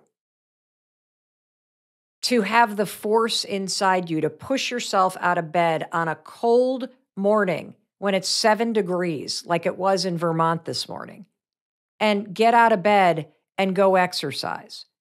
But if you say, I haven't had my shirt off in public in 15 years, and I am tired of feeling like the most out of shape person. I am tired of my own behavior being a form of rejection. And I want to get in shape because I deserve to be proud of myself. And I'm sick of feeling like shit. And I want a 6-pack because I want to take my shirt off and I want to feel great about my body and I want to experience an amazing orgasm. That will motivate you. You're so right. And a lot of times people will come to me and I'll ask them like 3 or 4 whys. Like, so if somebody says, I'll walk you through this, somebody says, I want to lose weight. Well, why? Well, because I'm just not fitting right in my clothes. And I'll say, well, why does that bother you so much? And it's like, well, it's like my belt's starting to get a little tight and I feel uncomfortable when I'm going out. And I'm like, well, why does that bother you so much? And then normally they'll get like an emotional response. They'll be like, I'll come home and just bawl my eyes out because all of my friends go to the gym, they work out, they're in shape, and I just can't seem to do it. And boom, there you go. And if I were to ask another why, I mean, what I normally would get is like, this is it. They're like, I'm just so tired of feeling unworthy. I'm so tired of feeling like I'm not enough. I'm so tired of being unhealthy, even though I should be doing it to take care of my family. And that's where you can really start to attach emotion to changing, because when you don't want to go to the gym, it's not like, I'm not going to the gym, I only want to lose weight. It's like, no, I better go to the gym because of what I told my trainer I wanted to do, or what I told myself I wanted to do. I want to do this for my family. I want to do this for my self-esteem. I want to do this for me because I deserve it. Game changes, right? Yeah. You're not going to feel motivated or inspired to do the work if you're bashing yourself and saying, I need to lose weight, I'm a piece of shit. Right. But if you say, no, I deserve to be happy, and I know this is going to make a difference, you are building the skill of self-empowerment. You see, it's a skill to push yourself through the resistance that you're going to feel when you have to create a new habit. It's a skill to tune out the self-doubt and to push yourself and do it anyway. It is a skill to listen to a more positive voice in your head and tune out the negative one that you've been listening to for 20 years. And so instead of thinking in terms of habits and all these kind of patterns of behavior, I want you to think about the fact that what habits create in your life is they create skills. And self-awareness is a skill. Pushing yourself to take action when you're afraid or not feeling like it, that's a skill. Being kind to yourself, that's a skill. And when you have something as a skill in your life, you can use that skill to help you in every area of your life. I also know that as I set out to write down what I want to do, there's so much freaking fear that I have. Why is that? Because I still feel like I'm not worthy. I feel like I don't deserve it, like it's old. And I think that's the other thing about patterns, everybody, is just because you identify, and for me as a kid, for whatever reason, I have my own version of feeling invisible and feeling like I'm not good enough. And so my way of coping, both with my anxiety and being a survivor of sexual abuse and wanting love, which we all need, is I was like an overachiever. Mm-hmm. And so I'm the kind of person that's super busy and a go-getter because it got me attention. And if I was the one that was super busy and achieving, I not only got praise, but it also insulates you from other people not picking you because you're the one in a leadership role doing the picking. Right. And so there's a part of me at the age of 51 that is realizing that, you know, these feelings of feeling unworthy and this hyper drive to try to achieve, it's all coming from a place of feeling inadequate or like what I'm doing is not enough.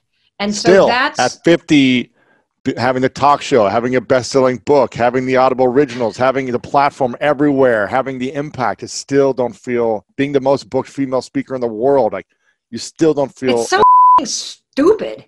It's annoying. And human beings are annoying. We are stuck with this wiring. Like if you think about it, like all of the crap you believe is probably a hangover from age 0 to 10. Mm-hmm. That as adults, we walk around thinking the same stuff we thought as kids. And I can't stand that I feel that way, but knowing it, it allows me to catch it before it stops me from having an event or writing that next book or taking a risk. What do you think the biggest fear is? Because you say not worthy or not feeling enough. Is that? I mean, it's just people liking me. I think like being a people pleaser. Yeah, we're so similar in every way. It's crazy. It's great. I want people to like me. What happens if they don't like you? It's lonely, dude. What happens But if the problem 99%? What happens if 99% of people like you and 1% doesn't like you? Oh, I don't give a shit about that. Okay, but if it's I like honestly, if it's 50-50, I think that the work that we all have to do, every single one of us, whether you bulldoze, whether you people please, whether you avoid conflict, whether you're impulsive, whether you yo-yo your decisions, whatever it is that is your pattern, the constant trashing yourself. I think the journey of your whole life is figuring out how to truly like and love yourself. Yeah, it's so true. I mean, I remember this was my whole life, was never loving myself and needing to go prove to others originally that I'm worthy. This was happening in sports and business until I started opening up and accepting myself and taking off the mask when I turned 30, talking about sexual abuse and just kind of saying, screw it. I don't care what people think about me anymore. This pain inside is hurting so much. It's not worth living with it. So I'm going to start sharing and allow myself to heal and allow myself to finally love myself. And it's so funny that we could just write a book with 2 words that says love yourself. And that's all the book needs to say, because a lot of us never remember to love ourselves, remember to acquire skills, which are important, remember to love other people, remind ourselves to take care of our health. But if we don't love ourselves internally, if we don't think we can give ourselves a hug because we're not deserving of it, then none of this stuff is going to matter, to the point of we're always going to need to do more to feel something. Right. It's well, crazy. Nobody teaches you how to do it. And see, that's the thing. And if you look at human development, we're the only species that literally can't survive without another human being taking care of you. And so we are biologically hardwired to bond with other people. And that is from the very beginning of when you come out, bonding with somebody else and making sure they pay attention to you is your survival imperative. So you are born needing somebody else. And I think what ends up happening is there's never that kind of clean break or pass off between needing your parents to take care of you, needing your friends' approval to fit in, to truly having ownership over giving yourself what you didn't get, giving yourself what you needed. And that's the piece that I've been doing a lot of during the great pause, is slowing down, because so much of my busyness was fueled by, praise me, love me. Am I doing enough? Please tell me I'm doing okay. Okay, I can breathe now. I'm okay now. And when I slow down, and maybe it's a function of the anxiety, that's when things get scary, because that's when you've really got to be with yourself. And so it's in getting off the road, slowing down, recognizing that I'm super grateful for all the opportunity. And I know the work that I'm doing makes a tremendous impact. And I particularly love hearing from mental health practitioners that the 5-second rule, I've heard from so many people in inpatient psychiatric wards, Lewis, that use the 5-second rule in the videos we put on YouTube in their group counseling sessions with people. And knowing that it is helping so many people, it is like the greatest gift on the planet to know that it's making a difference. But I know that in this next chapter that I consciously create, I want to have more fun. I really want to love the process. Yeah. I don't want to make it so hard on myself and be gripping everything so tight.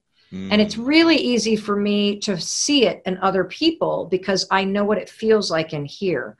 I'm working hard to break the patterns that still hold me back. And the big one that holds me back is bulldozing. It's literally when I start to feel any level of tension. This is particularly true in my marriage. I'm married to a saint. Thank God Chris Robbins meditates every morning. It's the only reason why we've lasted 26 years. It's how he puts up with me. When I feel my whatever emotion rise, I immediately raise my voice. It's how I assert power in the relationship. And I am so committed, Lewis, to breaking that pattern. Wow. And being a more fun person to be around and a kinder person to be around. Wow. That's beautiful that you're getting this during the pause. What do you think was the biggest lesson you learned about yourself during the talk show experience before the pause? Because you covered so many topics and you had to research about so many things, and you brought so many people on, experts, but then just everyday people going through their challenges. What's the thing that you learned that was new? Because this is something you've been studying for years and talking about. And was there anything new that you were like shocked about? You learned about yourself or about human behavior? This is going to be a really, well, first of all, there's two things. The first one, I'll make it deeply personal, and the second one will be a thing that I learned. Okay. The talk show experience was almost like, it's weird. It almost feels like it didn't happen. Really? Yeah. It was your whole life for like 2 years. Yeah. But, 175 shows, it was super intense. It was almost a spiritual experience because I had dreamt about it for as long as I could remember. And I stepped onto that talk show set with such a level of mastery. And the reason why I had a level of mastery is because I could look backwards at my life and see that I had been heading to that moment for my entire life. That the ability to create trust and take a complicated amount of information and get down to the human connection immediately, that began back in 1994 when I was a legal aid attorney doing criminal defense work in New York City. My ability to understand what victims of domestic violence go through goes all the way back to 1986 through 1988 when I was a crisis intervention counselor volunteering on a domestic violence hotline. Wow. My ability to read a teleprompter had to do with being at CNN. My ability to work 18-hour days was a function of the reality TV show world. My ability to relate to somebody who had lost everything was a function of what Chris and I had gone through. My ability, like just everything all of a sudden was like, and it's why I can say with such urgency that you have to have faith that this is happening for a reason, that this is leading somewhere. And if you only just stay awake and you pay attention to what your body's trying to tell you in those moments when you have a signal come up. You also tend to get a lot of positive, emotion and praise when you're achieving those things. At least I did too. And I think that's why I chased it so much. I had fused the doing with being lovable, the achieving with being worthy. And so as I walk into the bathroom that second morning and the sort of profound nature of what was unfolding started to hit me, I have this second epiphany as I'm brushing my teeth. And that is this. Every morning, there are two people in the bathroom. There's you, and there's a human being in the mirror who needs you. They are trying so hard. They are waiting for you to wake up and to realize that they're there. They need your encouragement. They need your support. They need your love. They are so tired of you picking them apart and thinking about all the things that are going wrong. And as I put my toothbrush down, I remembered the fact that yesterday, the day before, I had been researching, how do I need to change right now because I have all these people on my team? How am I going to show up for my family? And I found this piece of research from Harvard that says that if you take just less than a minute of intentional reflection about how you're going to show up for the people that you're leading, and this could apply to your family, anybody, it changes your focus, your productivity, it changes your mood, it changes how you show up, your ability to impact. And for whatever reason in that moment, it all fused together. And I thought, well, what if I do that for me? And I asked myself a question I had never asked myself before. And it was this: who do you need me to be today? Like, I asked the woman in the mirror, who do you need me to be today? How can I show up for you? And, you know, what kind of popped in my mind that morning was like, well, it'd be nice if you were kinder to me because I'm trying really hard. And then the next one was, it'd be great if you could muster up some optimism here. Having fun today. Like, you know, it's like, hell, throw me a lifeline, Mel. And as I thought about it, I then went and I raised my hand and I sealed it with this high five. And something like, it just felt like this fusion with the person in the mirror. And that's when I really got it. I got that this is so much deeper and more profound, because what I'm actually doing is I'm fulfilling my fundamental emotional needs. I'm seeing myself. I am meeting myself where I am.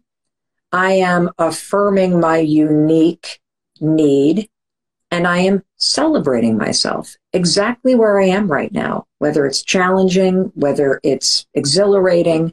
I am with myself right in that moment in a way that I don't know if I had ever been.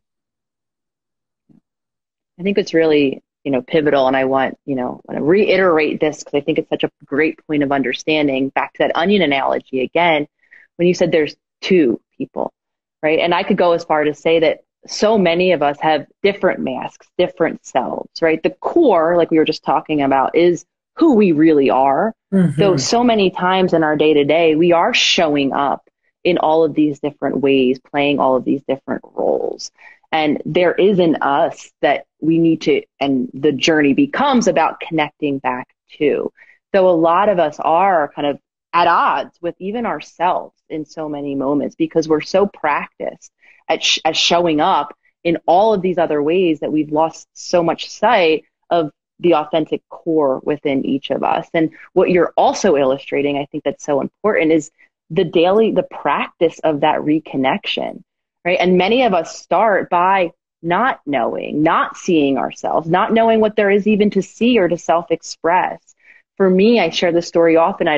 When I came to the awareness that I, like you and like many of us, filter the whole world through everyone else and what their needs may be, I had a big gaping hole of knowledge. I didn't know myself.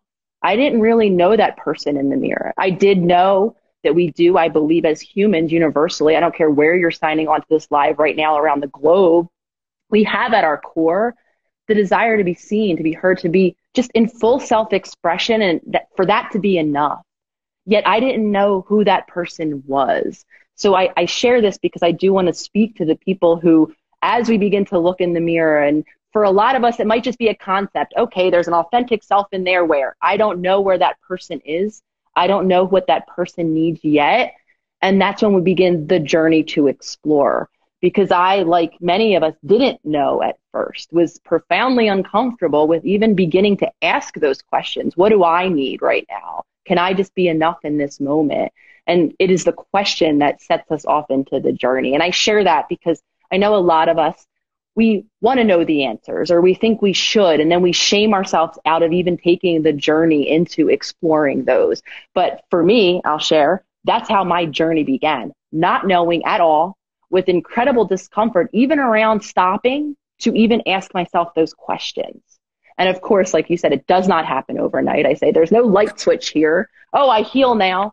And again, I want to highlight the practice of it, right? Because there's concepts, there's books, there's, people and teachers and tools and techniques, and they're all in theory until, like I say, we bridge the gap from theory into action. And that's what I've always resonated so much with your work, from the 5 second, this idea of the tool. How do I practically apply this? And now, of course, the high five habit. How do I turn this idea into a daily action that can actually help me create the change that I'm looking for, to A, reconnect with that person beneath, and B, to over time, grow to love them. Over time, grow to love them.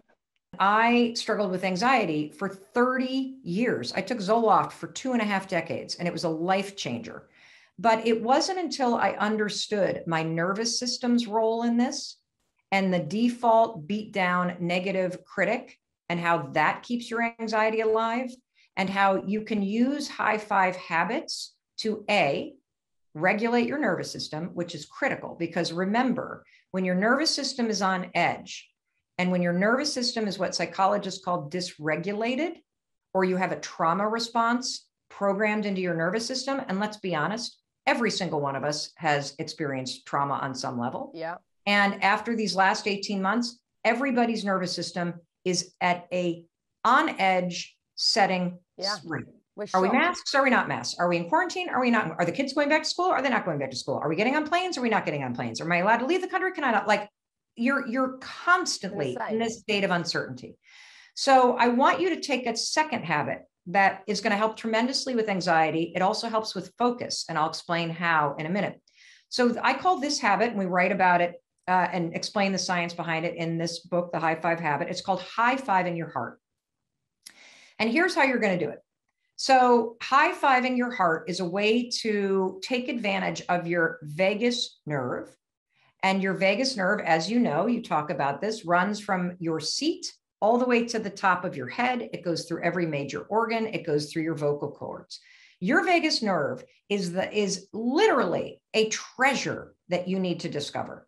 It is the on-off switch that helps you switch between your sympathetic, which is your on-edge, anxiety-ridden, stressed out, dysregulated nervous system, and the switch to a calm, cool, grounded nervous system, your parasympathetic nervous system. So what you can do every single morning, and I do this right when I get out of bed. So the alarm rings. I use the 5-second rule. I count backwards, 5, 4, 3, 2, 1. And that helps me get out of bed. I move on one. And mornings are always hard for me. I hate getting out of bed. I love how cozy the bed is. If I were left to my own devices, Fern, I would lay in bed and I would stare at the ceiling and I would think about all the what ifs that could go wrong today. And I would slowly become a human pot roast marinating in fear, and anxiety and panic and overwhelm and depression would pin me to that bed like a gravity blanket. And I would lay there for hours. That's what I do when I'm in distress. I love to just soak up all that anxiety. So I get out of bed. That's really important for me. Then I make my bed. And then I do this thing where I take my hands, and I got these big mitts. So I, like put them right in the center of my chest, but you want to get it right. Make sure your hands are touching your heart because your vagus nerve runs through your heart. And you're going to press against your chest. This is high-fiving your heart. And then you're going to take a deep breath. And then you're going to say these 3 sentences. I'm okay. I'm safe. I'm loved. I'm okay. I'm safe. I'm loved. And you're going to repeat those sentences over and over and over again. And what's going to happen is wild. You are going to feel your nervous system calm down. You're going to feel yourself, like your being, come back into your body. I call this body confidence. It's being comfortable, literally comfortable in your own skin. And I do this first thing in the morning for a very important reason. First of all, this was new research to me, but I talked to this amazing expert in neuroscience called her name's Dr. Judy Willis. She was at UCLA for a long time, and she's been researching forever the connection between your nervous system and your brain's ability to learn new information. And her research shows that when your nervous system is on edge, which everybody's is, you're waiting for the next shoe to drop, you feel nervous, you can't quite focus, you are having trouble sleeping, you're constantly having your mind wander, your breath is sort of shallow. Everybody feels this way right now because of our shared experience and what we're living through.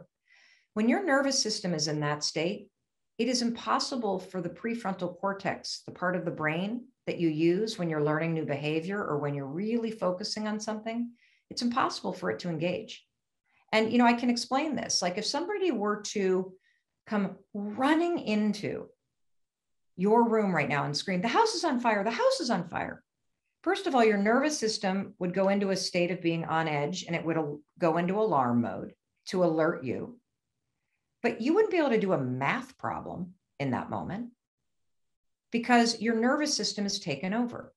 And so if you're struggling with focus right now, and who isn't, if you're constantly trapped in that what if loop where you're worried, and you can't bring your attention to something optimistic or positive, if you're having trouble feeling like you're in control, I want you to also add into your morning routine this high five to your heart, because I want you to settle into your body and I want you to activate your vagus nerve. Because if you can start your day with a calm and cool nervous system, you've got a fighting chance to not only stay in control, but to make progress on something that matters, to not be so reactive to everything going on around you and to feel like your emotions are going to hijack you. And then when you walk into the bathroom and you brush your teeth and you have this moment with yourself, your brain is now ready to think about the day ahead and to think about it in an optimistic way and to think about how you want to show up and to work for you. See, what I love about all these tools that I've uncovered just by, dumb luck and by being at a bottom moment in my own life is that there's so much about the way your body's trying to help you, your vagus nerve, the fact that the filter in your brain, the RAS, can actually change in real time and filter how it sees the world when you use these tools I'm teaching you, the fact that your subconscious mind is already programmed with all the positive association with the high five, the fact that your nervous system recognizes raising your hands as celebratory. This is your body, your nervous system, your mind trying to help you be happy, help you be positive, help you get back to the state that you were frankly born in. Before we get started, I just have to tell you that I've started reading your book and it's remarkable. And I'm one of those people that like cheesy things, doing them in the mirror. I'm like, I can't, it's not me. But I'm like, out of respect for Mel, I have to do this. So I high-fived myself in the mirror, and you can't not smile and go like, I don't know, it does something to you. Okay, so I'll unpack the science real quick. Okay. Because this thing that I stumbled into, I didn't sit and go, okay, I'm not a marketing genius like you. I'm really not. Like, I tend to gain my expertise by either digging myself a hole or falling into one. Love it. And then I need to build a ladder suddenly to get myself out of that hole. And the high five habit is exactly that.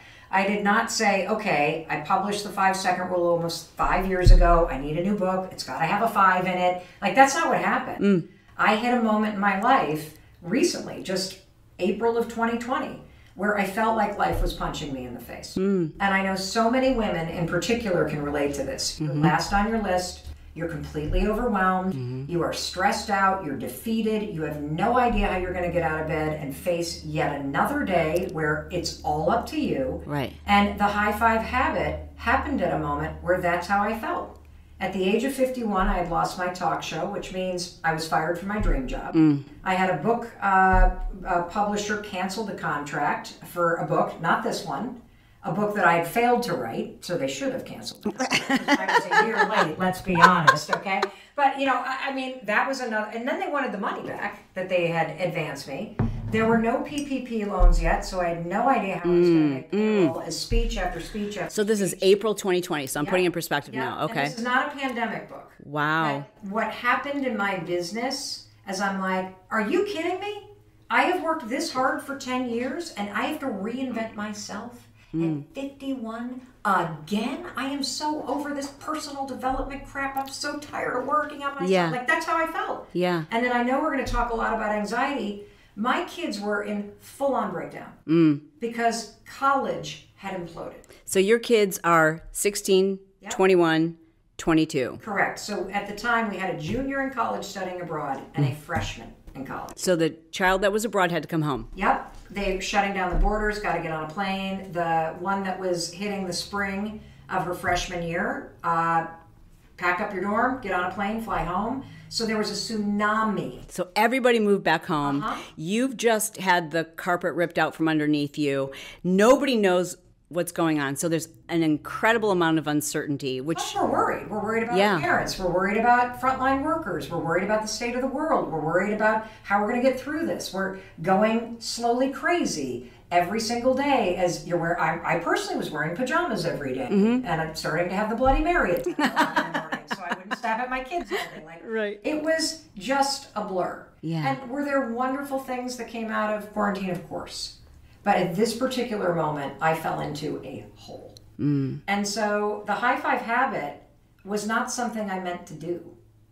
It literally rescued me. So the morning that I stumbled into this thing, I was standing in the bathroom in my underwear. And I was brushing my teeth, and I caught a glimpse of myself in the mirror. And I thought, oh my God, you look like hell. And like gray hair's coming in, I start picking myself apart. The dark circles under my eyes, the saggy neck, these jowls that I can't stand, like just trashing myself. Yeah. And then, of course, once you go negative, your mind continues to go negative. So I start thinking, why did I get up so late? I gotta walk the dog yet. I gotta be on Zoom in 8 minutes. Yeah. And if you had walked into the bathroom that morning, I would have spun on a dime and I would have been able to lift you up. True. I would have been able to say, honey, this isn't fair, but if anybody can handle it, you can. Mm-hmm. And I would have sent you right back out.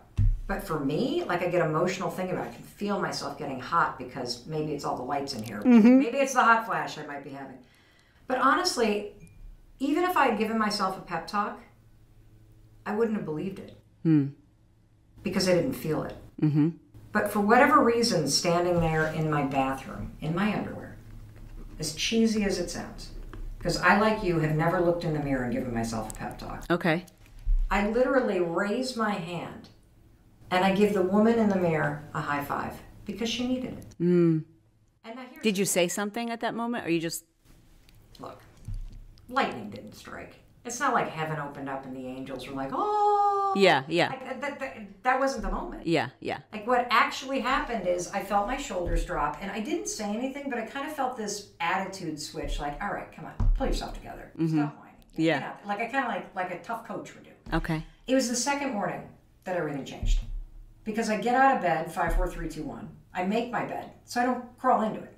I still feel defeated and overwhelmed and completely like just not knowing how to face my life right now. Right. And as I was walking to the bathroom, I wasn't even in the bathroom yet. I felt something I'd never felt in my entire life. And it was this. You know when you're about to meet a friend for a cup of coffee? Yeah. And you really like them? Yes. What do you feel right before you're about to walk into the cafe? Excited. Yeah, you're excited. Like, this is going to be fun. Exactly. I actually felt that about seeing myself in the mirror. That's amazing. In 51 years of being alive, I don't ever recall feeling excited about seeing the human being Mel Robbins. Wow. I have been excited to see my outfit or the way that makeup or hair looks. But the human, the soul that's behind that body, never even occurred to me. Wow. What's happening for you? Yeah. Well, I'm just thinking, have I ever been excited to see myself? And then the first thing I thought of was outfits. Yeah. The second thing I thought of, I'm going to turn your mic. Sure. The first thing I thought of was outfits. And then the second thing I thought of was, okay, if I'm done up, like if someone else has done my makeup, someone's like, but never have I felt that way walking into the bathroom after waking up. Yeah. In fact, sometimes I will just like avert my eyes, like it's not real until all the paint is on. You know what I mean? Well, actually, I'm so glad you said that. Because we all talk about morning routines, right? Yeah. And everybody knows the power of meditation and gratitude and how you set your day up is how it ends up. Nobody has actually exposed this dirty habit that we all have. And it's a habit of being with yourself in the mirror and doing one of two things. Either averting your eyes and ignoring yourself, which is a form of rejection, or completely trashing yourself in the mirror. 91% of women don't like how they look. Yeah. 50% of us can't even look at ourselves in the mirror. Yeah. And so there's this habit we have that begins our day by rejecting ourselves. And so that second morning, as I round the mirror and I'm feeling this sense of enthusiasm, I have this bizarre experience where I realize, oh my God, there are two of us in the bathroom. There's me and there's a woman in the mirror who needs me. And she literally, if you look past your body, you will see your soul and your spirit. You will see a person who is trying so hard. You will see a person who wants your encouragement. You will see a person who just doesn't want you to ignore them, who needs you. And so I had this like profound sense of sadness for how long I have not actually paid attention to what I've needed, to what she needed. And so there's this little piece of interesting research about leadership, and it's very new. I think it comes from Harvard, where if you spend less than a minute reflecting about how you're going to show up today as a leader, less than a minute, who are you going to be, how are you going to show up, it changes your focus, your productivity, and the impact you can have on other people. I want you to take that research and I want you to apply it to yourself. I want you to look at the human being in the mirror, the woman that's staring back at you, and I want you to ask yourself a question you've actually never asked yourself, which is this: what does she need from me today? And it might be kindness, it might be fun. She might need you to be a badass baller that's gonna pull some boundaries today. She might need you to have a like strong work ethic and motor through the thing that you need to do. But she needs something from you. And I think the problem with women in particular is we have been trained to look outside ourselves for all of those needs. We look outside of ourselves for validation, for love, for encouragement, for support, and we stand in front of a mirror with an opportunity to give it to ourselves. So here's the interesting science, and this plays so much into anxiety, because part of why there is an epidemic of anxiety is because people are insecure with who they are. People pleasing is not about other people. People pleasing is about your own insecurity in who you are. Great point. And so you can get control of your anxiety for sure with this simple habit in the mirror, because here's the craziest part about the high five habit. You're not actually learning anything new. This is the coolest part. All of the programming is already in your brain. All of the programming for celebration and energy already in your nervous system. You have spent a lifetime high-fiving other people. It is already in there. I'm going to teach you how to take all of that programming that's in your mind, in your subconscious, hardwired in your neural pathways and in your nervous system, and I'm going to aim it back at you. It's incredible. So here's what's going to happen when you do this. Number one, you're going to feel weird.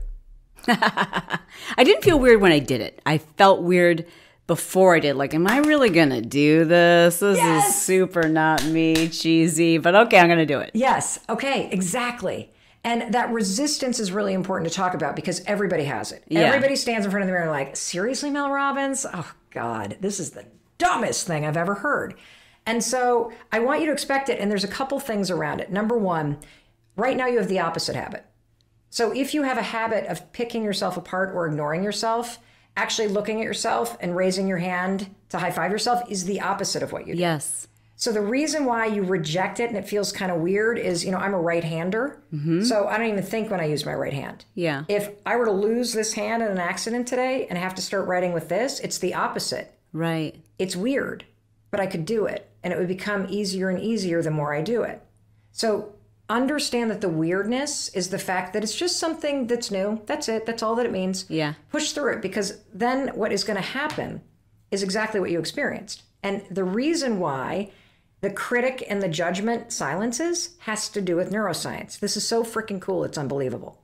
So when you go to high five somebody, what does the high five communicate? It communicates like good job, validation. Sometimes it's like, I agree with what you just said. It's like, it's like, I'm seeing you. Okay, let's do it. Here, I gotta touch your elbow. Yeah. Yeah, so it's, and it feels good to give it. Yes. It feels good to receive it. Yes. It connects you. It's physical too. Yeah. So there's a lot of cool things about it. Yeah, it's I believe in you. I love you. I see you. If somebody's attitude is down and you give them a high five, it's shake it off. We can still win. Yeah. It's all keep going. It's all of that stuff. The second you go to raise your hand to high five yourself, your brain recognizes the gesture. Yeah. So it moves from paying attention and feeling weird to your subconscious. Yeah. All of your lifetime of programming from high-fiving everybody else now fuses with your reflection. So as you do this high five, your brain's like, I get it. Okay, I believe in this person. I love this person. I see this person. And what's so awesome about this is a whole field of study called neurobics. Now, I did not make up that word because it sounds kind of weird. Right, I love it. It's like aerobic physical movement with neural pathway development. So the fastest way to create a new thought pattern is you marry a sudden, surprising physical movement with a new thought pattern. So you're not used to high-fiving yourself, so this is the sudden, new physical movement married with the new thought pattern, which is all the subconscious programming that's all positive, that has been programmed from high-fiving everybody else. And that's not all. There's way more. Okay, what were you going to say? Okay, it just made me realize something about my father-in-law who has Alzheimer's, and he was just a prolific football coach. He was the winningest coach in the state of California's history, second winningest. But there was something about him that he could get people to do anything. I mean, if you're in an airport or at a restaurant, or those things where it's like, oh, I'm sorry, ma'am, it's going to be a 40-minute wait. He could get people to do things, and usually through a little bit of intimidation, but he always had this thing he would do at the end, kind of like he'd raise his hand like, see, we're connected. Yeah. And you would see people like, no matter, like someone I'm thinking, oh my gosh, he's really offending this person. And then he'd put his hand up to high five, and then they were connected. Right. And I see even now with his diminished cognition and the advancement of his disease, he still does this all the time. Like, he's the CEO of our waste management. He's constantly taking trash out, and then he'll yell at the postman to, hey, buddy, are you going to pick up the trash? What's going on, buddy? And the post or the letter carrier, what do we call them today? Mail carriers? Yeah, I guess. Yeah, I don't. He'll play along, Yeah. and then he'll be like, all right, and he'll say, no, I'll come back and get it tomorrow. And be like, all right, and he always high fives them. Yeah. And I realize that what he's doing there is saying, like, we're on the same team. And what a profound thing to do that in the mirror, to say, like, we're on the same team. Yes, because that's why everybody has a feeling that they're last on their list. Yeah. You need to build that partnership with yourself. You need to send yourself into your day knowing that you have your own back. And there's research actually around exactly what you've witnessed with your father-in-law. So chapter 2 of the book is all the research. So I tell you the story, then I hit you with the research, because I know it sounds dumb on its face. So I got to prove to you using science that you got to try this. I have to say this before you go further. You said a few minutes ago, there's nothing new in this book. You're not going to learn something new. You do. Absolutely. Oh, tons of new stuff. So literally, I don't want anyone to discount it, because it's not, what isn't new is that we've high-fived. What isn't new is that we know it feels good. What is new is the application and understanding the science and the simplicity when you apply this, and you can turn that worry loop around. I'm sorry, go ahead. Yes, no, you're 1,000% right. It's an excellent catch. But there's a study of NBA teams. Okay. You can actually predict who's going to be in the championship rounds, researchers have, by seeing behavior in the preseason. It's the teams that have the most number of high fives, pats on the back, and fist bumps who go on to do the best all season. Because those gestures are more than gestures. They are a way, just like your father-in-law does, of building trust, partnership, momentum, and togetherness between people who don't really know each other yet. And the same is true about the teams with the worst record.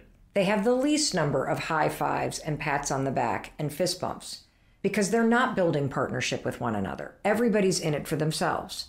And so just like a team is sending everybody off to play the game at the beginning, instead of dragging yourself out of the bathroom, having beaten yourself up in the mirror, thinking negative about your day and feeling overwhelmed, you can use science and a simple, quick high five in the mirror to actually activate programming in your brain and your nervous system, to re-energize you, to create partnership with yourself, and to strengthen your belief in yourself. Because I was talking with Dr. Daniel Amen a couple weeks ago, and this isn't even in the book, this stuff he told me. And this is what he told me. Mel, when somebody else gives you a high five, your brain releases dopamine. That's why it feels good. When you do it to yourself, you do the same thing for yourself. Really important for those of us who have a dopamine deficiency with ADHD and ADD. That's incredible. Yeah, and he also said that the reason why you feel slightly more energized, almost like you got a little kind of weird pep in your step, you know, like as you're leaving, like because it feels corny. Yeah. It's actually science. You see, there are gestures of celebration. What do you do when you cross a finish line? You raise your arms. Right. What do you do when you wave hello? You raise your arms. Yeah. What do you do when you hug? You raise your arms. Yes. What do you do when you high five? You raise your arms. Yes. Those are encoded as energizing gestures in your nervous system. Yeah. So that's why even when you do it to yourself on the lowest of mornings, you are going to feel more energized about yourself and your day. Well, let's talk about why we need to do these things. I've heard you break down the difference between worry and anxiety, and how that relates to panic attacks in such a beautiful way. Can you share with us, like, how do I know if I have anxiety or if I'm just a worrier? Totally. I want to share something with you quickly because it'll lead us right into this from my daughter. I did not mean to be, looking at my phone when we were starting, but there is a text from my 21-year-old daughter that, given who is listening, I know. And I have a 21-year-old who is anxiety ridden. Okay, terrific. So well, not terrific, but you know what I mean. So this is going to be unbelievable. Of course, where is it? Take your time. Okay. Oh, there it is. Okay, I found it. Okay. So she writes to me and says, Mom, are you getting excited about your book? Can't wait to read it. By the way, I've been high-fiving myself in the mirror. Aww. And I say, how's the high five working? And she said, well, I don't know what to say when I'm about to do it. Because sometimes I still look in the mirror and think, you're not as pretty as the rest of the girls. And I say, you don't need to say anything. The high five is going to communicate everything for you. And then she said this, but what if I didn't accomplish anything? Like I didn't work out like I said I would. Are you saying I should still high five myself in the mirror? And I said, yes. You got to keep showing up every day and trying to do a little bit better. And that alone is going to make you worthy of support and celebration. You see, we have the secret to life, happiness, and motivation completely backwards. You think you need to accomplish something to be worthy of a high five. She said, wait, you mean the fact that I exist deserves a high five? I said, yes. And when you high five yourself for just standing there in front of the mirror, you are demonstrating that you see you and all your potential, and that you support you and you believe in you, and that no matter what happened today or didn't happen today, you still have your own back. And then I said, well, what do you think about what I just wrote? And she said, I love it. It makes you feel great. And I said, well, can you explain why in your own words it makes you feel great? And she says, well, what the high five shows you is that you don't actually know how much you're always doing. And I think that once you start high-fiving yourself every single morning, it almost allows you to be more present to everything you are doing and to help you recognize all those small victories. Yeah. And when you compile those small victories, you can recognize all of your accomplishments, big and small, and eventually come to believe that not only are you worth it, but you can do anything. Hey, it's Mel. Thank you so much for checking this video out. And if you like this one, I have a feeling you're going to like this one too. I'll see you there.